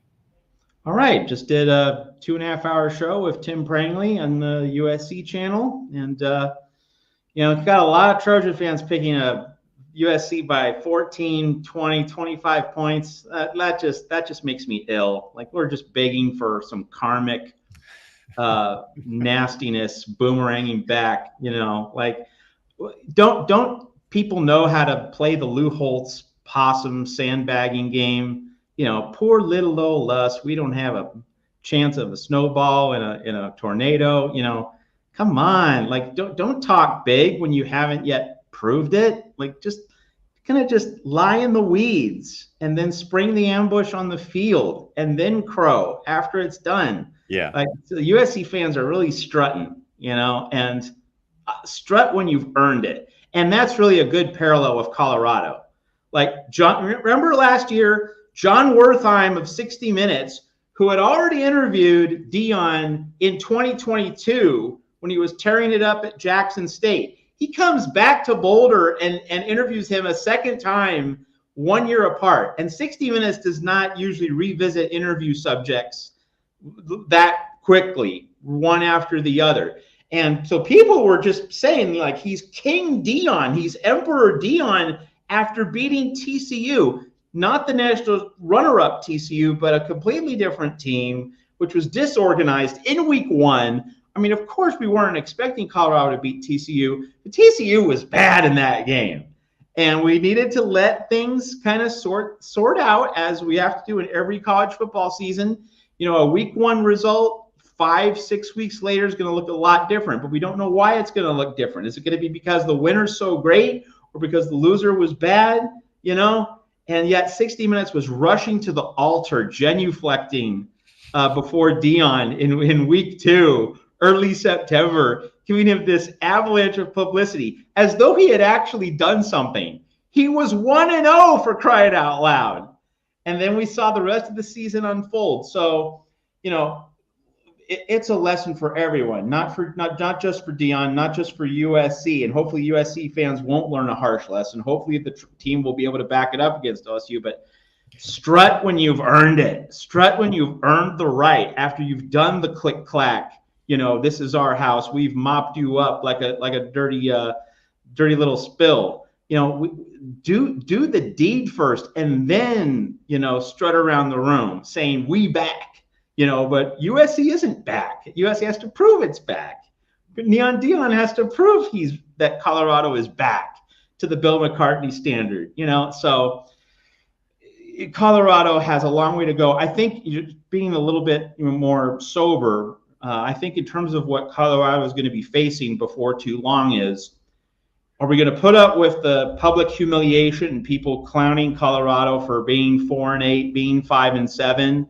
If the checks are still cashing, and if the cash registers are still popping, you're still selling merch, you're still selling tickets, how long does that go on? How long would Colorado be content to be a losing program with seats being filled and merch being sold? I would personally say, that's real dollars, that's real revenue. You might as well ride the gold rush as long as it keeps going. But it's certainly a very nasty in-between place to be, that the guy who's making more money for you is also not going to have any chance of leading you to the Bill McCartney or the Gary Barnett standard in Boulder. It's a very interesting conversation. My prediction there, Matt, is that there will always be a group of people, a percentage of your audience, your fan base in this instance, that will be drawn to Deion Sanders, regardless of whether he wins 2 games, 5 games, 8 games, that there is a star power there. He is the only entity in the sport that has built a brand outside of college football. Nick Saban, Urban Meyer, we could go down the list of greats in recent years that have a brand. It's built by being a great college football coach. He is a brand that's completely a celebrity outside of the college football world. And a lot of people are attracted to that. He's a charismatic guy. He's obviously been highly successful in everything that he's done. So I think he could be 3-9 ad nauseum. And there, whether it's 1%, 3%, 8%, whatever the percentage of fan base is going to continue to be attracted, and we're going to see a bit of a bump because of that. But I think it's a diminishing return. I think most people grow tired. They've got to see it delivered. They've got to see it backed up. And all the swag, all the vibrato becomes hollow when you rack up losing seasons. And so the honeymoon period was the honeymoon period of last year. There's going to be a semblance of that this year, but I think it's going to be greatly diminished if they repeat this year what they did last year. And then by year 3, I think most of that's gone. Not all of it, but most of it's gone, unless he starts to deliver at least getting to bowl games and posting a larger number on the left side than the right side. Absolutely right. Absolutely right. I think you've nailed it. I think you've gotten to the heart of it. And there's definitely going to be diminishing returns. That's for sure. You can't be 3-9 forever and keep winning popularity contests. That's absolutely right. People are wondering, why are we talking so much about Deion? It's because Colorado was the ESPN game tonight. And it's also because tonight's schedule was a dog with fleas. Usually on the first Thursday of the college football season, you have like an Ohio State Minnesota game. You have like one of the blue bloods on television. Like you had Florida, Utah, not that long ago. You had Michigan, Utah on this Thursday night. Tonight was a dud slate.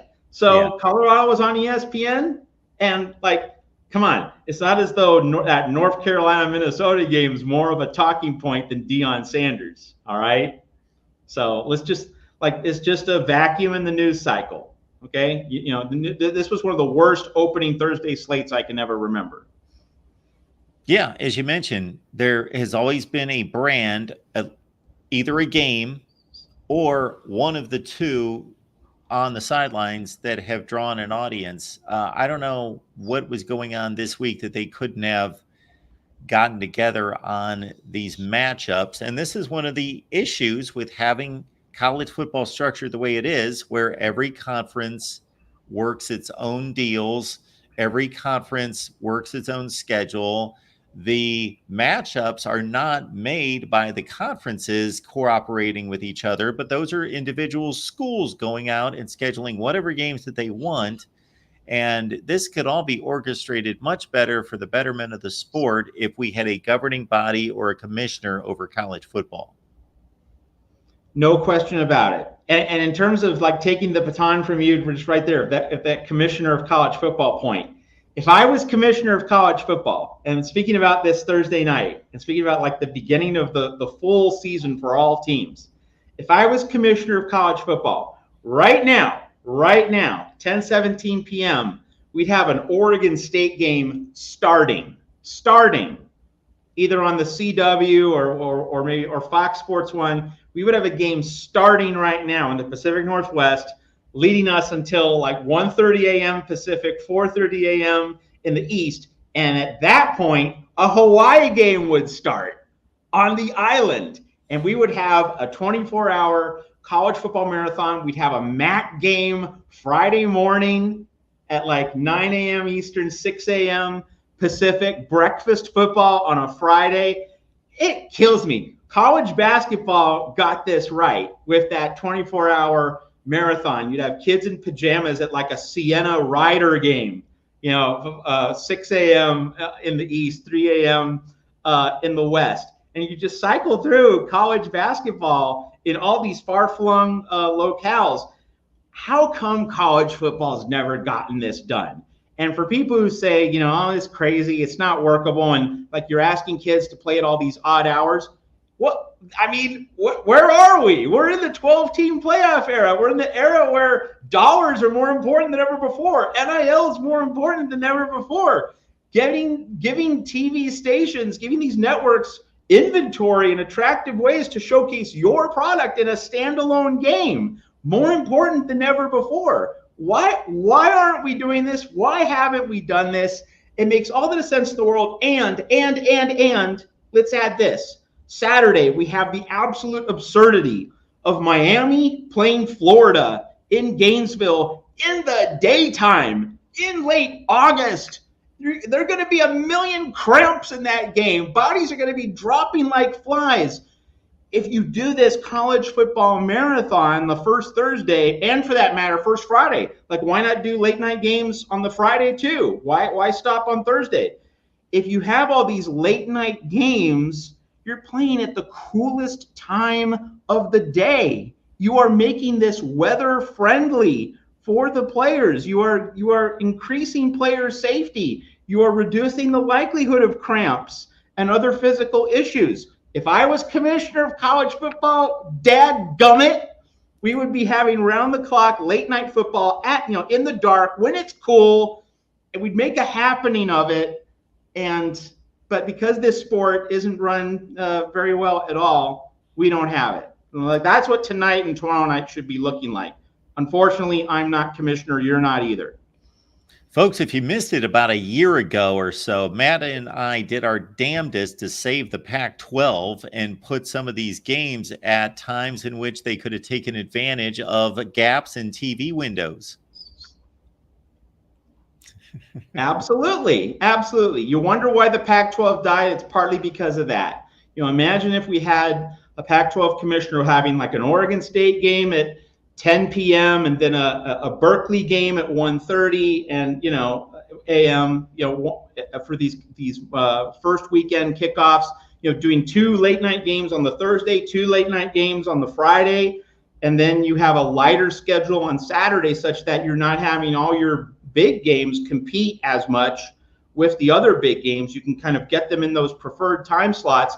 And the other thing, and it's especially germane for this weekend, since this is the last Sunday without NFL football, the lower end conferences should be playing Sunday football on Labor Day weekend. Why are you not doing that? Yes. I mean, that just blows my mind. Why isn't the Big 12 having a noon Eastern game this Sunday? Why isn't the ACC having a game this Sunday? Why aren't, like the ACC has these revenue problems. You have Florida State and Clemson suing the conference, to the end of time. Why isn't the ACC jumping on the gravy train and staking out this Sunday TV territory on the final Sunday without NFL football? It's crazy. Hello, anybody home? Where is everybody? Yes. Sunday and Monday could be a blitzkrieg of college football all day. Yes, absolutely. And some of those conferences could take advantage. The low end of the group of the Power Four and the Group of Five could sandwich in some action as well. 100%. You know, it's like on you see those college basketball Saturdays where all the traditional teams start at noon on ESPN and the traditional networks, but sometimes the MAC will slip in, or the Colonial League will play 11 a.m. games and just try to grab an audience. And if they've got a good game going, they'll keep the audience for the last half hour of the game. Totally. Yeah, I mean, you and I should be running college sports. That's all there is to it. Absolutely. I am all for that. And actually have had a little support here on our fine channel by some of these fine folks. We will get to a call from Adam here in just a second. Let's take care of the Super Chat contribution coming in from Minnesota Dave. Dave, we sympathize with you. Your beloved Gophers blew one tonight on a missed field goal at the gun. Minnesota Dave says both teams in the Minnesota-North Carolina game have a huge issue, maybe. This felt like a first game against two average college football teams. I am very concerned for my Gophers. Well, Dave, you nailed it. Those were two average college football teams at best, on the Minnesota side especially. Yeah, North Carolina, Minnesota, great 1997 Final Four pairing. Clem Haskins, Dean Smith, but yeah, pretty. I mean, hey, I was doing the USC live show at the Voice of College Football, and you can catch the replay with Tim Prangley and myself at the USC channel. Like, subscribe there. But you know, I was watching that game. I was doing the show, but like I was live scoring, like I was following the ESPN live stats. I did see that Minnesota had 8 first downs with like midway through the fourth quarter. North Carolina, not that much better. And I noticed that Max Johnson got injured. But like, it certainly seems statistically, like this game had the statistical profile of a pillow fight. You know, that it was close because neither team had the high end weapons, chess pieces to pull away from the opposition. It's kind of like the opposite of the Isner Mahou 70-68 fifth set at Wimbledon. That was a match that like they were both great servers and they couldn't play a lick of defense. This was close because neither team really had that high end game changer separator. I mean, Omarion Hampton, I think, was the best player on the field for North Carolina. Just again, looking at stats. I wasn't watching the game. I couldn't have done that and done the USC live show at the same time. He might be the best running back in college football. Yeah, I mean, he had the biggest statistical imprint on this game, but like there was no total game changer, who could just create separation from the other team. This was a pillow fight. It was close because neither team was all that loaded on offense, and it's the kind of game where, boy, you're relieved if you win, you're gutted if you lose. And like the PJ Fleck growing stale process continues in Minnesota after his luminous beginning there in the late teens last decade. And I don't in any way want to discredit our buddy Jeffrey, who called in and had the same take on PJ Fleck. And I kind of defended PJ Fleck from a reality standpoint. But much of this sport and sports in general is about perception. And is PJ Fleck technically the same guy, the same coach as he was 2 years ago, going 9-4? Yes, but that's not what gets coaches hired and fired and keeps jobs necessarily. So he is trying to put the halt on a downward slide. And once Big Ten play starts in 2 weeks, he's looking at Iowa, Michigan, and USC the first 3 weeks. Ouch. No bueno. One thing came to mind, Mark, thinking about PJ Fleck. His stock as a coach skyrocketed, of course, at Western Michigan. Got the Broncos to a New Year's Six bowl game, to the Cotton Bowl against Wisconsin nearly a decade ago, and that was there was a terrific passing offense on that team. With an elite receiver, an elite pitch catch combination, and yet here Fleck is, he's graduated from the MAC, gone up to the Big Ten, and he can't find his quarterback. He cannot find the passer that can lift him to a greater height. A parallel, Justin Fuente, right? At Memphis, he cooked. At Memphis, he had that offense rocking and rolling. He goes to Virginia Tech, and he can't, the maestro of the quarterback. Like, he turned Paxton Lynch into an NFL first-round draft pick. Now, Denver not necessarily should have taken him. Like, that was an ultimate draft bust. But, like, Fuente coached Paxton Lynch well enough to make him a first-round draft pick. He seemed to be one of those quarterback whisperers. I know all about that, covering Lincoln Riley at USC. But it seemed as though Fuente was the quarterback whisperer going to Blacksburg and Virginia Tech. And what's the thing that sank his ship? Quarterback. So there's a parallel with PJ Fleck in Minnesota, that the thing that kind of catapulted him to the big time, having a awesome passing offense at Western Michigan, now that's the very thing that's been holding him back at Minnesota. Not just tonight. That's been happening the past several years with these impotent passing games. Like, he's had good running games, with Mo Ibrahim and the other running backs who have come through there, but he can't field a passing attack. And so 8 years ago, PJ Fleck in 2016, like, the last thing you'd think about him was, oh, he can't get a quarterback. He can't get a passing game. And yet that's what's sinking him. And the parallel is Justin Fuente. We will take off more on PJ Fleck, I'm sure, but let's get these super chats in here. Then we'll take our call from Adam. So we got Dave chiming in with this one. So, Dave, thank you so much again for the super chat. A lot of question marks for the Gophers in North Carolina, specifically at the quarterback position. Yes, we saw Max Johnson, who I hate to see a player go down. It looks like he's going to be out for the season. We hate that for him. And I have stuck up for Max Johnson from the standpoint he is a guy that will stand in the pocket. And I have seen him take some ferocious hits because he's a statue. But is he a dynamic quarterback? Is he a really good quarterback? No. He's a pedestrian quarterback. Hopefully it's just first game jitters for the Gophers. Hopefully it's just first game jitters for the Gophers. Well, unfortunately, you're wrong, Dave. This is not a good football team. They're going to have a difficult time winning more than 3 games in the Big Ten. Look, before we go to a different super chat, if there is one, just want to say, when someone repeats himself like this, I can just imagine him hold up in a corner, shivering. Hopefully it's just first game jitters. Hopefully it's just first game jitters. Like, when you're repeating yourself, that is trauma. That is fan trauma. So hugs, Gopher fans. You're definitely going through the trauma tonight. Would not wish it upon anyone. We've got our buddy Nick, Michigan fan, saying North Dakota State versus the refs and clock operators tonight. BS. Yeah, there was a situation, and I don't know that there were other incidents, but on the final drive when North Dakota State was, first of all, Dion made this blunder. If he would have ran the football with a 5-point lead and 90 seconds left in the game, you've got a 5-point lead and there are 90 seconds left in the game. What did Deion Sanders do on first down? Throw a bomb down the field. That all you had to do was follow the math, and North Dakota State did not have its full array of timeouts. They had 2. So obviously the clock was stopped by Dion on first down, and then North Dakota State was allowed to stop it after second down and after third down. He could have run off the rest of the time. North Dakota State got the ball with 38 seconds left in the game. Guess what? If Colorado would not have thrown that pass on first down, there would have been 0 time left.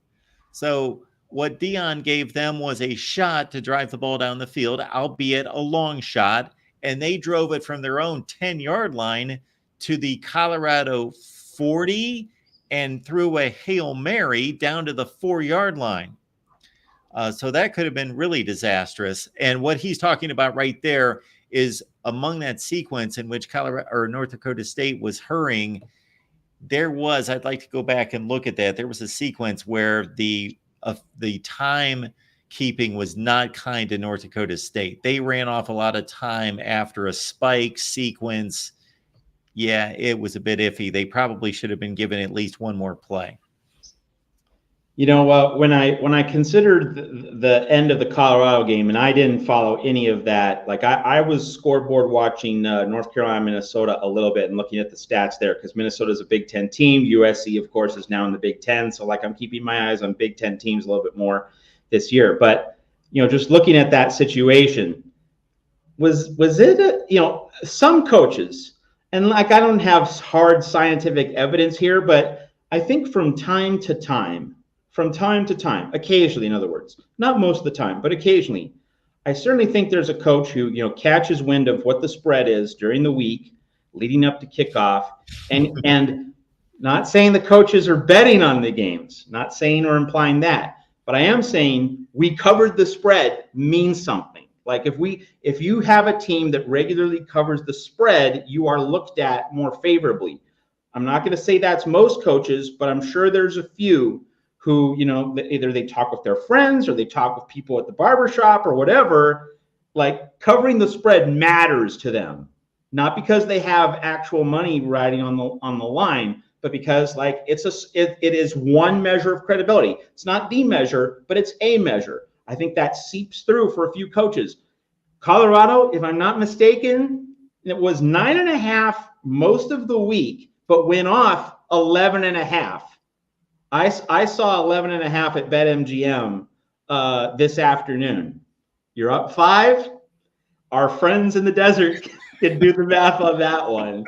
And I can't shake the idea that Dion wanted to make a statement and like, okay, you're winning by 12. Doesn't seem like you're making a statement unless you figure about the point spread angle, Colorado minus 11.5. Like I wouldn't write that off. Like I wouldn't throw that out the window right away. I wouldn't immediately dismiss it. I'm not saying that's definitely what was in play there. I'm just saying don't dismiss that because some coaches pay attention to that stuff.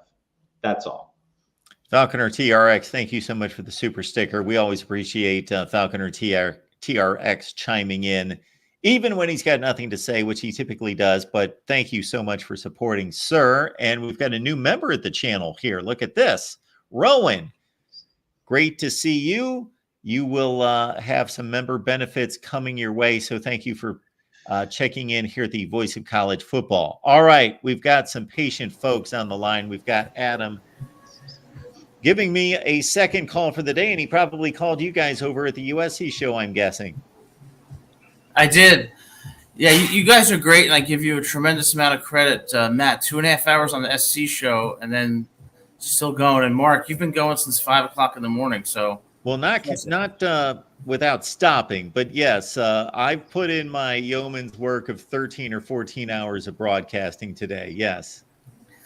Well, I won't take too much of your time. I just had the thought, looking at these games so far, I know it's a small sample. Colorado and North Dakota State, unexpectedly close. SMU and Nevada, unexpectedly close. UNC, Minnesota, I would argue the same. And, of course, Florida State gets upset by Georgia Tech. I think this portends of what will happen during the regular season.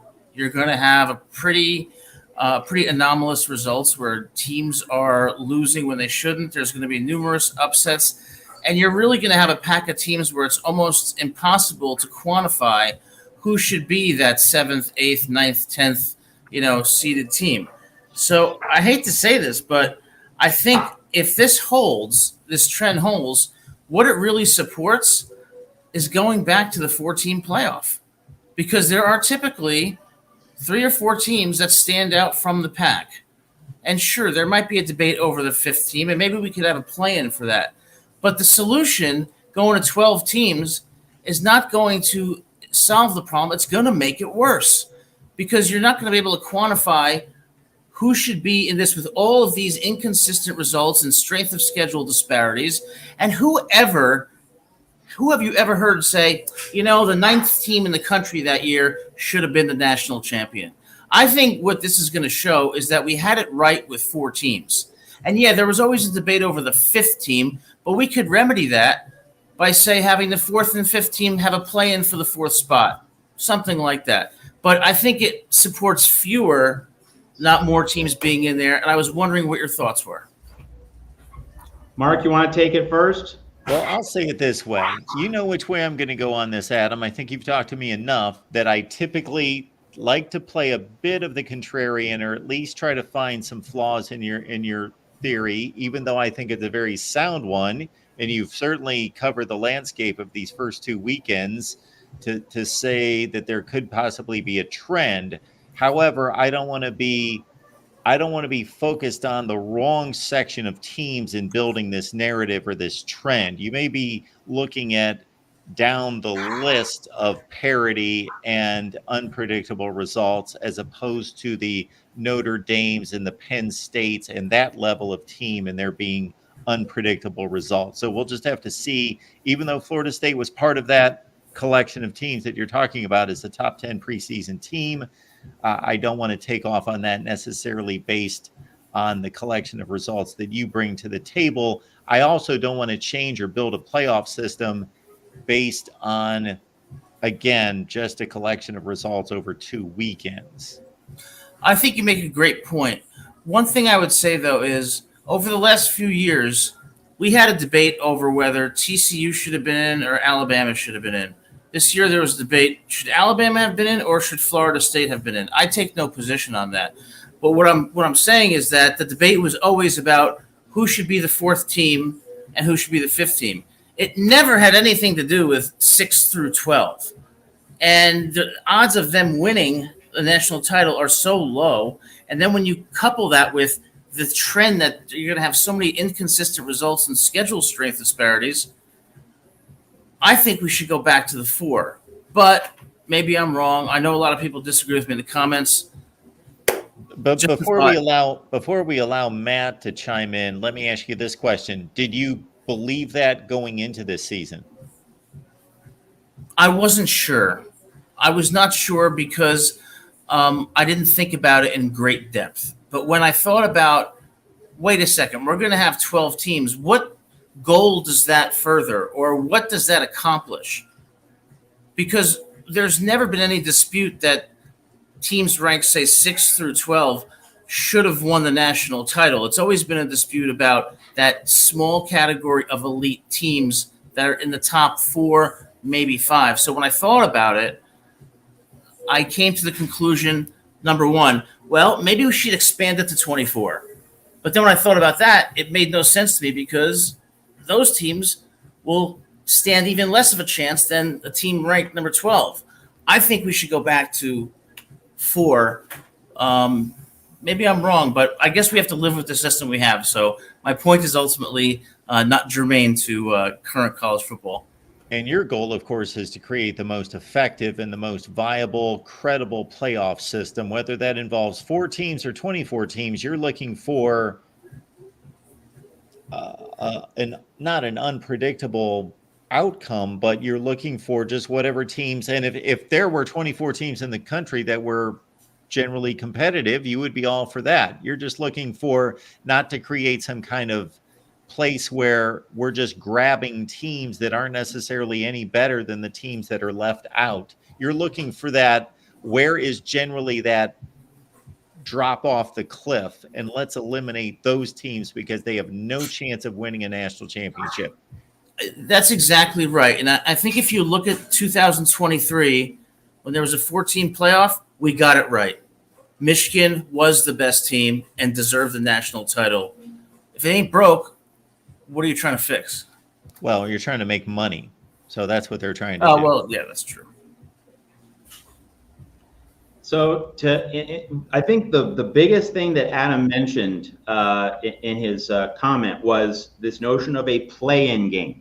I think the notion of a play-in game is something that needs to gain traction now in the 12-team playoff era. And the thing that college football should have done but hasn't, but could still do, is this notion of a play-in game. And let's just apply 2 obvious examples to this season. Not saying it's guaranteed to happen, but like there's a definite chance it could happen.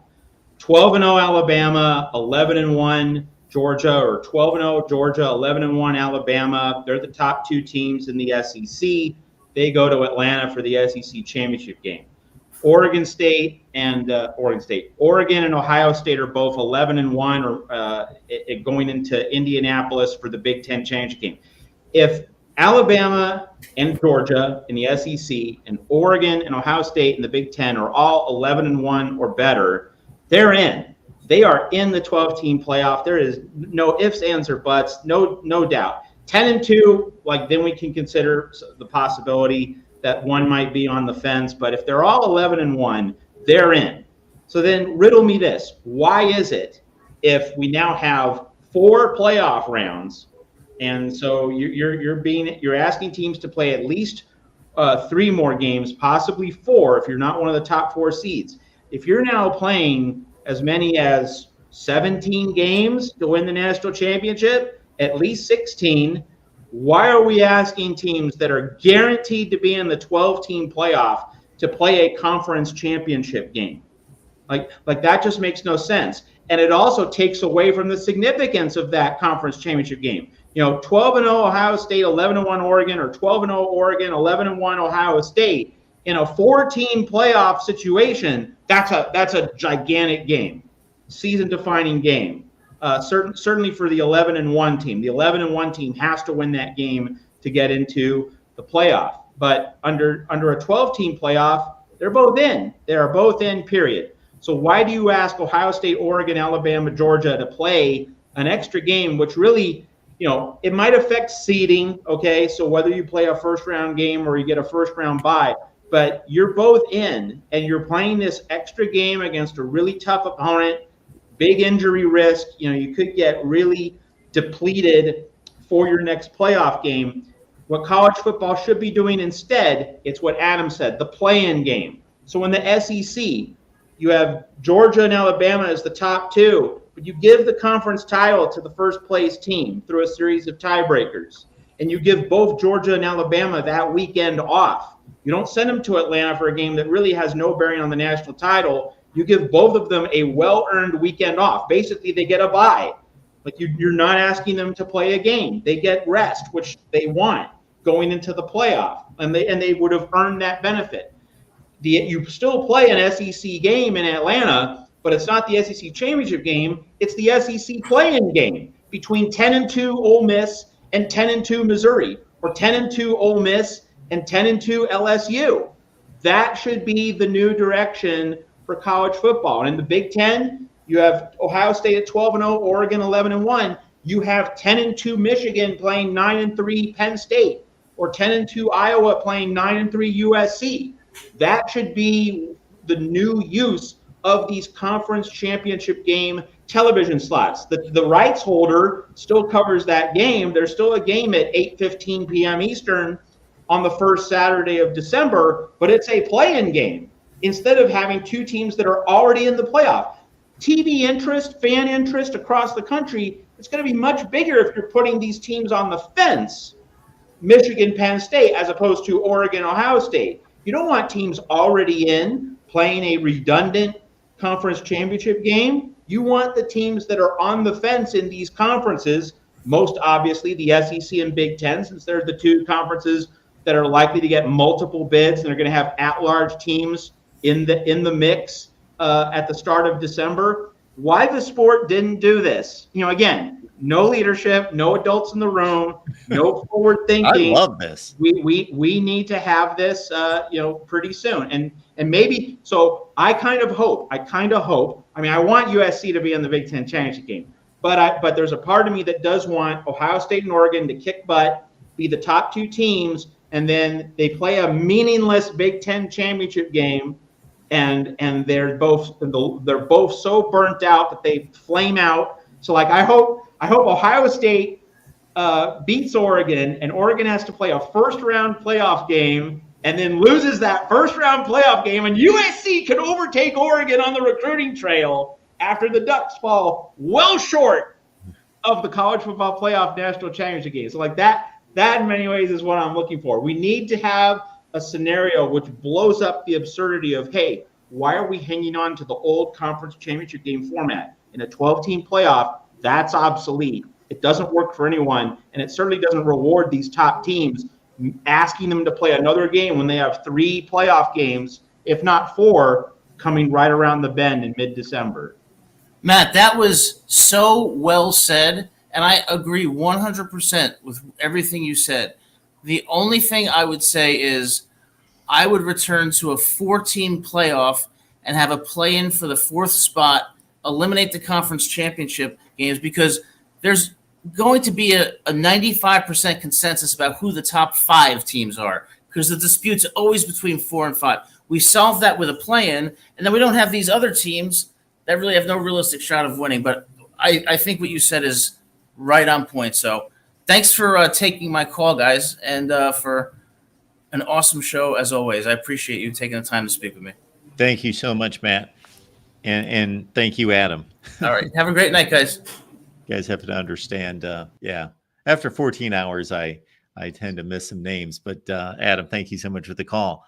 That is a great, now we'd have to work it from year to year. You know, I'm the type that would say, okay, Matt, I'm going to take your model and then I'm going to apply it to the last 10 seasons and see how this would have played out, because we're making a lot of assumptions here that there's not a Florida State that's 13-0 that people think is one of these best teams. And so there would have to be, we'd have to really run it through the gamut. But I love the concept of that. That's exceptional. Yes. Because we are going to run into these meaningless conference championship games like we've never seen before. And because of Ohio State and Michigan being the final game of the season all the time, you may be able to see this for Alabama and Georgia, but they don't play every year and they don't play the final game. This playing a week after you just played a meaningless game because both teams are already in the championship game. Now you're playing a championship game that's meaningless again because they're both in the playoff again, except for seeding. It's just, yeah, we could be seeing a lot of this week 17, week 18 type NFL situations that we don't want to see in this sport. Totally. Yep. Our guy, Minnesota Dave, decided to stop communicating through Super Chat, and he got on the phone here. Minnesota Dave, I'm not going to ask you how you're doing tonight. I'm just going to say I'm sorry that your kicker hooked a field goal at the end. To be honest with you, it looked good. Oh. It looked good from where I was sitting. Oh, you were at the ball game. Oh, yeah. Oh boy. Yeah. It doesn't matter. You shouldn't miss a chip shot, which would have given you 4 points up instead of like being down by 1. Can you hear me? We can hear you. Okay. I just want to make sure. Yeah. No, I think both teams played awful. Both fans left very concerned about their future, especially the North Carolina fans, since they lost their starting quarterback and their backup quarterback. Looks like he can scramble, but he can't throw the ball worth diddly. Yeah, it was. Yeah, it's the same thing. You guys were right. The quarterback situation has been the biggest problem for Minnesota for the last, I don't know. I think we've always had really good wide receivers, but not a really good quarterback. You know, Bateman was a great wide receiver, and I say this all the time, and Jackson was a great wide receiver for 2019, and they're able to get the ball. And they made God, what was his name? I know I'm drawing a blank. The quarterback that was the quarterback for 2019. Oh, guy, he was here for freaking 7 years too. Tanner Morgan. Morgan Yeah. looked good. He made Morgan look good. And I think the wide receiver position has always been a big question mark for Minnesota, but it's been quarterbacks and wide receivers every year. And not even under Fleck, it's been even like that for Brewster. It was like that for Kill. You know, it's just for some reason we're not able to recruit those top guys. We're able to get great offensive linemen, and we're able to get great running backs. And Tyler, the running back, was injured, and if he played, I think we would have won this game. Yeah, I got to see much of the game, but because of the delay, I kind of forgot about it and got into the other games, and it was almost halftime before I realized that they were playing. And then I was kind of hit or miss because I was watching the other games, but I saw a very ugly football game that it was almost a carbon copy of last year's Nebraska Minnesota game on the same Thursday night to start the season, except Minnesota hit the kick at the gun to win the game, but it was an ugly 13-10 game last year, and then we had an ugly game tonight, but at least it was competitive and down to the wire. So that provided the drama, but not the scintillating play on the field, that's for sure. Oh no, I totally agree. That game, both games, the Nebraska game and this game was ugly, just ugly. Maxwell looked like he didn't realize how quick Division One is compared to Division One AA or Bowl subdivision. Yep. I mean, he definitely did not have as much time as he thought he would in the pocket, and his feet were just not set on throws on some of these, and you have to complete almost, I would say, 65% of your passes. I mean, he was 13 for 21, but that's not good when you still like overthrow the ball on a couple of them on key third down plays. And they also fumbled, which gave North Carolina the field goal opportunity and gave them the game. I feel bad like I said, for the North Carolina quarterback. I mean, I don't know what they're going to be doing for them. I feel bad for them. Like I said, both fans left just discouraged, and it was very discouraging for both fans. The North Carolina fans that I talked to and like the Gopher fans were just like, might not even make a bowl game this year. And I wouldn't be surprised. We should have never made a bowl game last year. Dave, we've had a conversation quite a few times with the callers and Matt and I concerning PJ Fleck. What are your thoughts about PJ Fleck? This is the best job he's going to get, but I don't think he's going to get any better. I don't think if this keeps up, he's not going to get hired anywhere else. And most likely, as a Gopher fan, I think a lot of us are getting sick of the inconsistencies of PJ Fleck. This is starting to be almost like not what we expected after 2019. We've expected a heck of a lot more. Even after 2019, we had 9 win seasons. He's won every bowl game he has been. He has beaten Wisconsin. He finally got off the schneid with Iowa, but that's not enough now. As a Gopher fan, I want consistency of always having a 8-4 team going into a bowl game at the end of the year with wins over Iowa and Wisconsin. And I don't know if he can be able to do that consistently, but it's getting to the point where I don't know where to go to, and I don't know who we can get. That's the biggest thing, is who can we get? That's a great question. If you have any ideas, I would love to hear them.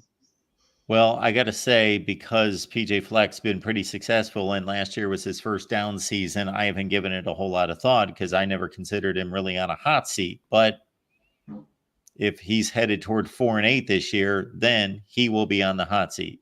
Oh, yeah, he will be. He will be. Even if he survives. If he survives 4-8 this year, it would be definitely for us to really consider, who do we get? Who do we think is good enough that will come to Minnesota and start being consistent, at least winning again? And, maybe it's the high expectations for Gopher fans after 2019, but, I'm expecting more. You have to find the next PJ Fleck, basically. You've got to go to the MAC, and whether that's Jason Candle at Toledo or somebody like him, that's who you're looking for. Or even the Mount West Conference, if we can get somebody from there, that would be Sure. great. Absolutely. Anything else for us, Dave? Nah, I'm like I said, I'm pretty down after the end of the game. It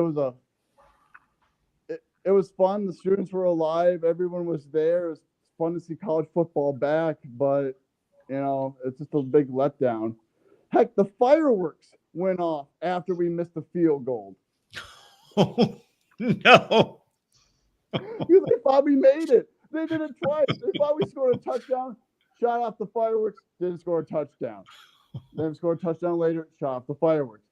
Hit the field, looked like we were going to hit the field goal for the win of the game.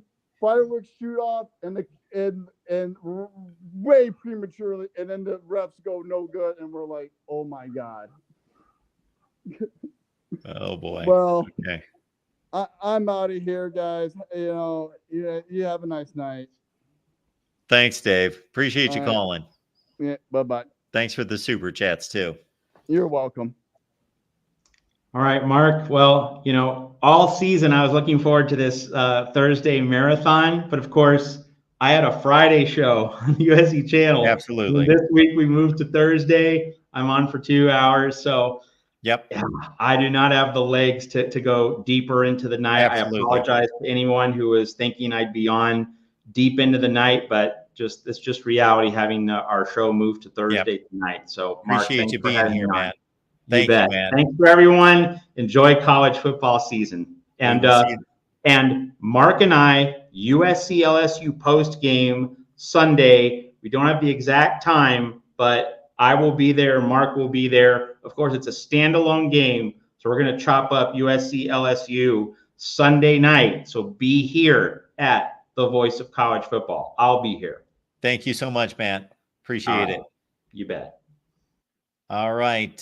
We will take a few more. We've got our buddy Jackson standing by. Jackson, what's going on?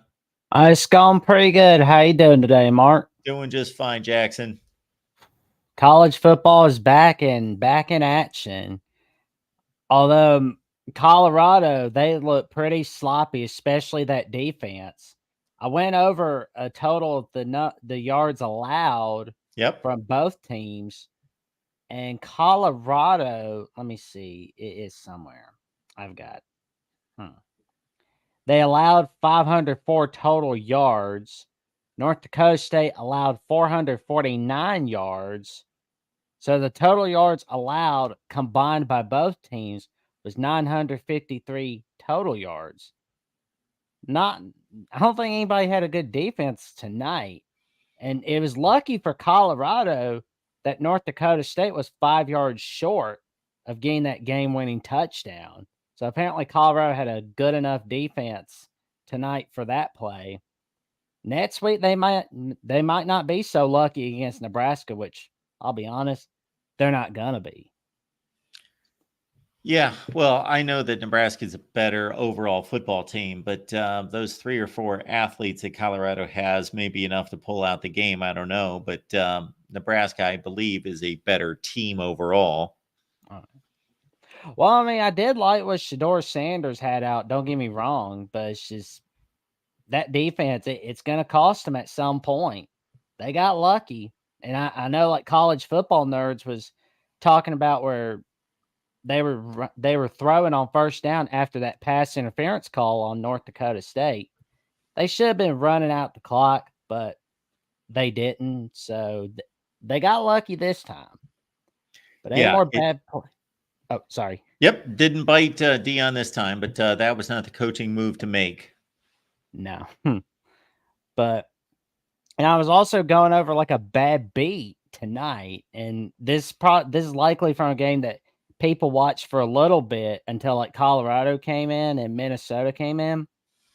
But it was a bad beat from Rutgers Howard, where Rutgers won 44-7 against Howard. And, they, even if they had gotten the extra point, still would have been a bad beat for one instance. The over-under total was 51.5 points. Rutgers was favored by 38.5. Rutgers won by 37. And the total points was 51. So if you bet on that game and you bet the under and you bet Rutgers beats spread, I don't think you're going to have a very good Labor Day weekend. Yes, that would be the definition. Yeah, but Arkansas, they won 70-0, which, I mean, that's really nothing to brag about. I mean, you're supposed to beat Arkansas Pine Bluff, but these are some of the appetizers kicking in until Saturday. But I will say I'm looking forward to seeing Oklahoma in their first ever game in the SEC edition. I mean, it won't be as good as the first ever conference game in the SEC for the Sooners, but still, it's going to be pretty fun watching a little bit of Oklahoma. Yeah, it was a fun night, Thursday night. There were no great matchups, but North Dakota State showed up and Colorado had to hold them off. And then we had a last-second field goal. We had NC State get a little bit of a scare. That was a pretty entertaining game. So at least those 3 games were fairly decent. Well, and North Carolina State almost became the 7th-ranked FBS team to lose to an FCS team since 1983. First one was Cincinnati against Penn State, where they upset the defending national champs Penn State. Second one was App State, of course, in 2007. Third one was James Madison in 2010 over Virginia Tech. Fourth one was Eastern Washington over Oregon State. And the sixth one was Washington, where they lost to Eastern Washington. And the fifth one was North Dakota State, upsetting number 13 Iowa on ESPN2 on September 17th, 2016. Okay. I also saw, now this may not be accurate, but I saw a list that had the Montana State-Washington game from 2021 listed. Oh, yeah, let me see. I think Washington State, I don't think they were in the top 25 then. Washington. Oh, Washington, my mistake. Yeah. Well, they finished 4-8, so they certainly didn't finish in the top 25, but they started the season in the top 25. So I saw that list that went back to 1978, the list I saw. Yeah. It's funny where it's like sometimes I even forget that Jimmy Lake even coached at Washington. He was that bad. It's Yeah, like he was a disaster. That's a nice way of putting it. So he was a disaster. But Minnesota, it's gonna be tough for them to find 6 wins. But I mean, nobody's saying it can't be done. But I guess we'll wait and see what happens. I hope that PJ Fleck can keep his job beyond 2024. But it feels like that 2019 magic has just worn off. It's all gone. All right, Jackson. Anything else? That's about it for tonight. But I will tell you, though, for those that are tuning in to the Voice of College Football, if you love top-notch exclusive live streams, watch parties, predictions, betting advice, and insider looks in all college football, go to patreon.com/MarkRogersTV. And also check out becoming a YouTube member right here at the Voice of College Football, where you can also check out the Voice of College Football Bets tier at $99, where you can get some of the top picks from Mark Rogers, Matt Zimick, who you just saw from Trojans Wire and USC at the Voice of College Football, Steve Dace, and Steve Merrill. Let me tell you something. It's like making an investment in the future. Appreciate you being here, Jackson. Have a good night. You too, man. All right, let's pick up on these super chats. We do appreciate Ryan checking in with this one. Wisconsin will retain the axe and start another long win streak against Minnesota.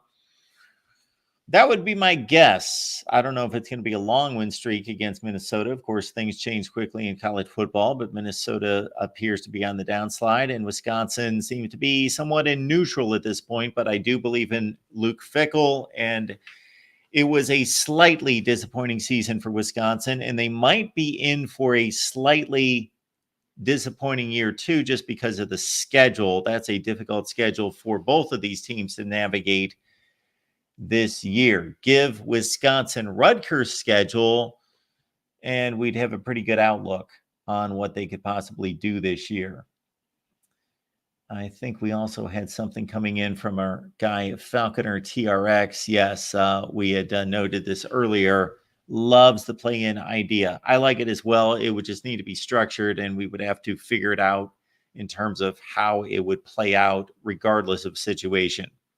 So Matt gave us a very structured situation in regards to these are the elites in the SEC and the Big Ten. They're in anyway. They're in a high position as 11-1, 12-0 kind of teams. Therefore, let's give this entry point to these teams that are on the fence. I love the idea. I just don't know if every situation would play into it every season. And you can't just kind of make things up as you go and say, well, this year it would work. Let's do it. You have to build a system that's going to be able to withstand any type of situation or scenarios across the country. So that would be my only issue, is building something that's sustainable and that works regardless of the final standings in these conferences.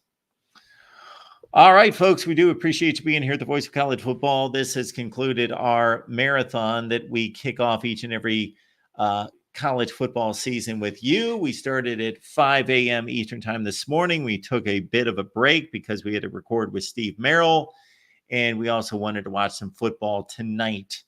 But do appreciate you being here. Our next show is 10 a.m. Eastern time, 10 a.m. in the morning with you.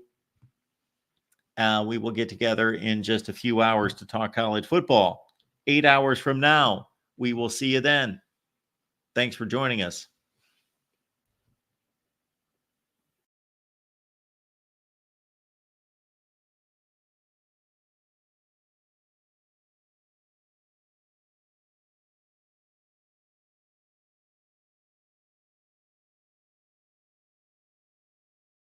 College football is even more exciting with some action on the line.